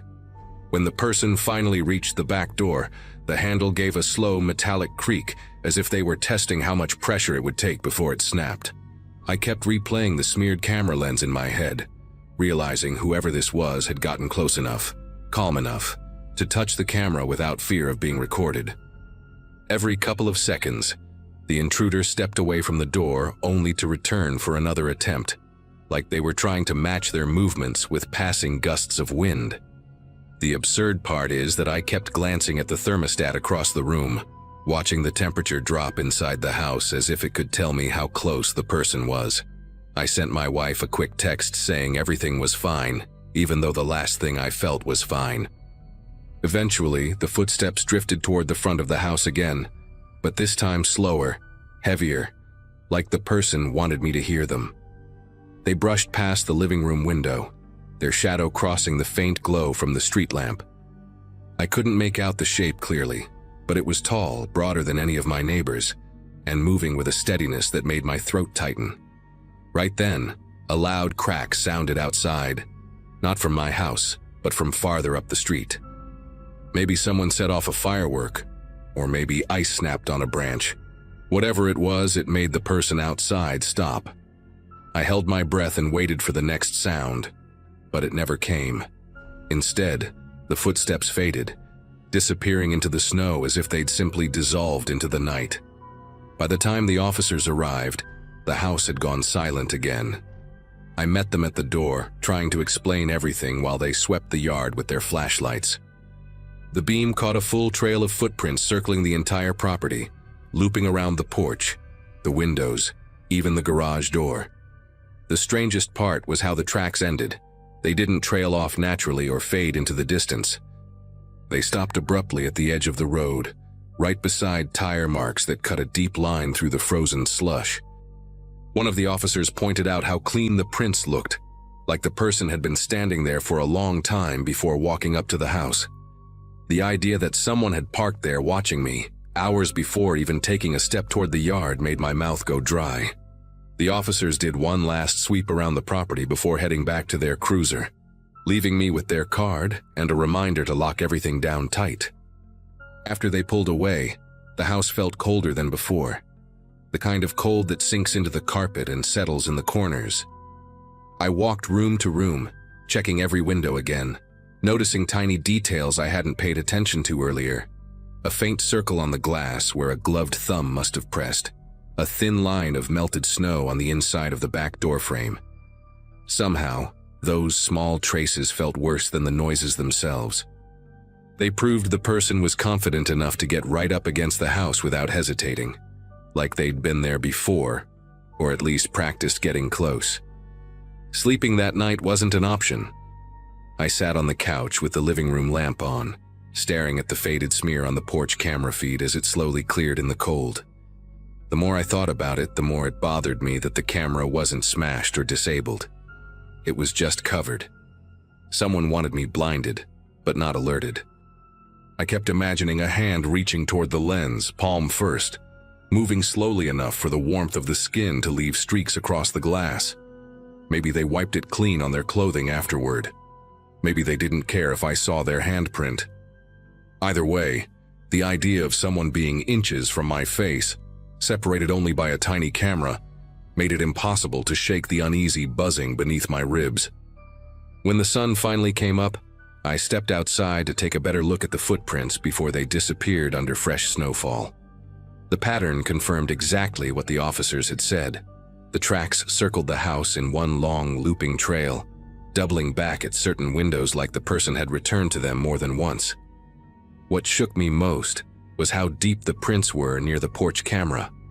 Whoever stood there had lingered long enough to compress the snow down to a hard, icy ring. The tire marks on the road were still visible too. They ran parallel to the property, stopping right at the point where the tracks began, like the car had been sitting there for hours with a perfect view of my bedroom and living room windows. Since that night, nothing else has happened, and no one was ever identified. The police chalked it up to someone trying random houses because of the holiday travel season, but that explanation doesn't sit right with me. The person outside wasn't guessing. They moved with intention, checking the exact points where my house was most vulnerable. I replaced the camera the next day, added more lights, reinforced the basement hatch. But the thing that sticks with me most is the quiet moment when the footsteps paused directly beneath my bedroom. It felt like they were listening, maybe for me, maybe for movement, maybe for something I'll never understand. The only comfort I've found since then is that they left after that single night. And for reasons I hope never to learn, they didn't decide to come back. That December had been one of those months where everything felt packed and noisy. School deadlines, holiday plans, friends trying to squeeze in hangouts before everyone scattered. I'd gone to my friend Talia's house that evening to finish a history project and decompress a little. Her place sat a few blocks from mine, close enough that my parents didn't mind me walking as long as I texted updates. I remember leaving her porch with this mix of relief and tiredness, the kind that settles behind your eyes after a long day. The air had that prickly winter bite, and every breath came out in soft white clouds that drifted sideways with the wind. Streetlights hummed overhead, casting yellowish halos on the pavement. I pulled my hoodie tighter and kept moving, half lost in thoughts about finals, totally unaware of how fast that night was about to turn strange. The first sign that something wasn't right came from behind me, a quiet engine creeping along at a pace so slow it didn't fit the usual traffic on that street. I remember thinking it might be someone looking for an address, but the van kept matching my steps. When it rolled closer, I noticed the paint was a dull, uneven gray, the kind that looked hand-sprayed, almost chalky under the streetlight. The passenger window slid down just a few inches at first, and then all the way. A man with a round face and a scruffy jaw leaned out. His eyes had this unsettled darting pattern, like he was scanning for something beyond me. He asked where I lived, then said he could give me a lift before I froze out here, dragging the words like he practiced them. Something in the tone, flat but expectant, made me speed up. The van didn't peel off or yell anything. It just slowed even more, as if waiting for me to slip, hesitate, or get close enough to grab. I cut sharply across a yard I knew wasn't fenced, hopped down the other side, and bolted toward a side street that had a row of holiday lights blinking on a balcony. When I glanced back, the van had turned the opposite way, which almost confused me. Maybe they gave up. But that flicker of relief vanished fast when another vehicle, a dark compact car with a loud rattling muffler, entered the street from the far end. It drove past me once, then again, then a third time, this time slower. The windows weren't tinted, but the people inside kept their faces angled downward, only lifting their heads when they reached each corner, like they were trying not to be noticed yet searching at the same time. My house was still several blocks away, and the street I was on suddenly felt too open, too exposed. I ducked into the back lot of a small shop that had closed hours earlier, its metal security gate pulled down and locked. A big green dumpster sat wedged between the building and a brick wall, and I squeezed behind it, crouching low on the cold concrete. The sounds around me sharpened, the hum of the streetlight above, the crunch of gravel under car tires, and then the car stopping nearby. Doors slammed. I heard footsteps entering the alley, slow and deliberate. A beam of light cut across the ground, then swept upward along the brick wall. Another beam joined it. One of the men called out, his voice echoing slightly, asking where the girl in the hoodie went. Hearing that exact phrase sent a jolt through me. There was no way it was coincidence. They weren't just looking for someone. They were looking for me. The men didn't rush or stumble around like people who were confused or angry. Their movements had this unnerving confidence, like they already knew the layout of the alley and just needed to narrow down the hiding spots. One of them had a flashlight fitted with a long, narrow beam that sliced clean lines across the pavement. The other used a wider, bluish light that made the bricks glow faintly. They whispered to each other in short bursts, not enough for me to understand, but enough to tell they weren't improvising. At one point, the man with the narrow flashlight tapped the dumpster with his knuckles, 3 quick knocks, before sweeping the beam behind it. I pressed myself as small as I could, pulling my hood forward to cover the small patch of hair that wasn't hidden. The beam passed so close to my shoes that the rubber on the toes lit up. For a few seconds, all I could hear was my own breathing and the soft, static sound of their footsteps moving farther down the alley. Then one of them said something that tightened every muscle in my body. "Check behind the pallets next." There were wooden pallets stacked near the back door of the shop, and from where I was, I could see the gap between them and the wall. If they searched there and didn't find anything, it meant their next logical step would be to backtrack, straight toward the dumpster. I caught a glimpse of one of the flashlights reflecting off a window above me, and that faint, distorted reflection made everything feel unreal, like I was watching myself from another angle. I remember gripping the edge of the dumpster with my hand and feeling tiny chips of paint flaking under my fingers. Just as their steps circled closer again, a distant siren echoed from the main road. It wasn't close enough to be alarming, but close enough that the men paused. One of them muttered something sharp and irritated, and the other swung his light toward the street as if checking for patrol cars. The siren grew louder for a moment before fading, but the timing was enough to throw them off. They began retreating toward their car, still alert, still scanning the shadows, but now with this uneasy hurry in their walk. When they reached the mouth of the alley, the car headlights flicked on, briefly illuminating the brick walls in harsh white.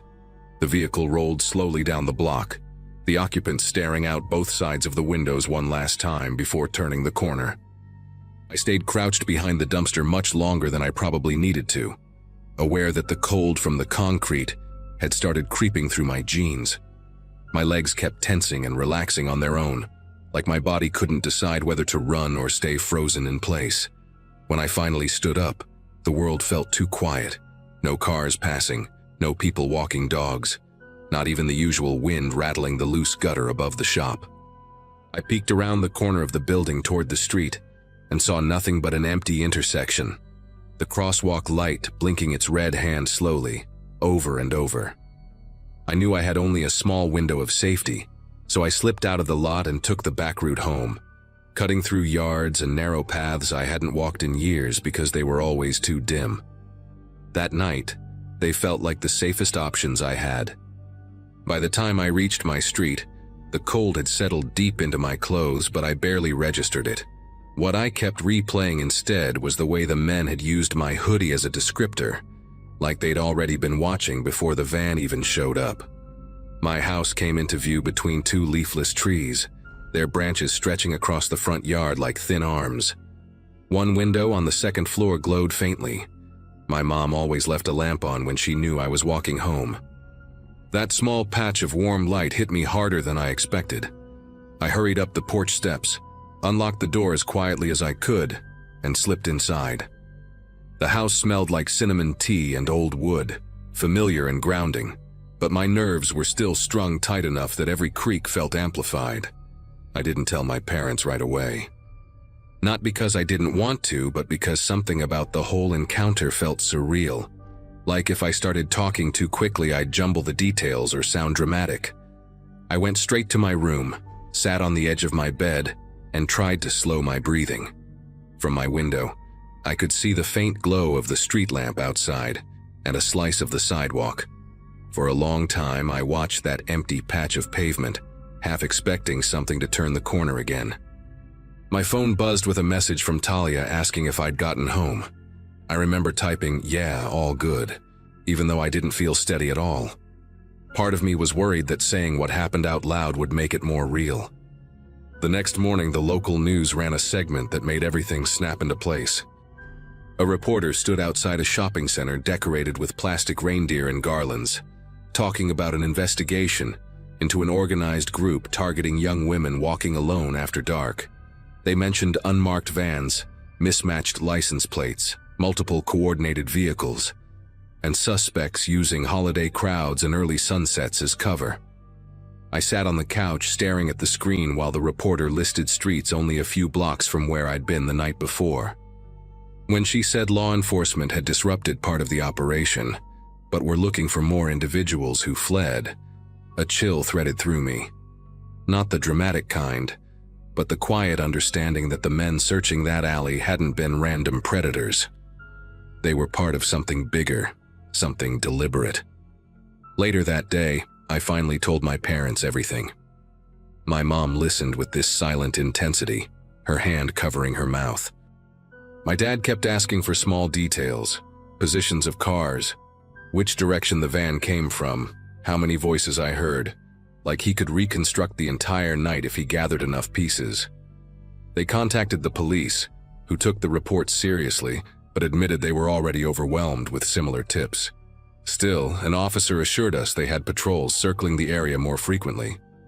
For weeks afterward, I stuck to well-lit routes, refused to walk alone after dark, and avoided the alley behind the shop entirely. Even now, years later, when I hear a slow vehicle crawling along a quiet street, something in me tightens for a moment before logic catches up. I never learned who those men were or how long they'd been watching the neighborhood, but I know this much. If I hadn't trusted that first flicker of instinct, I might not have made it home at all.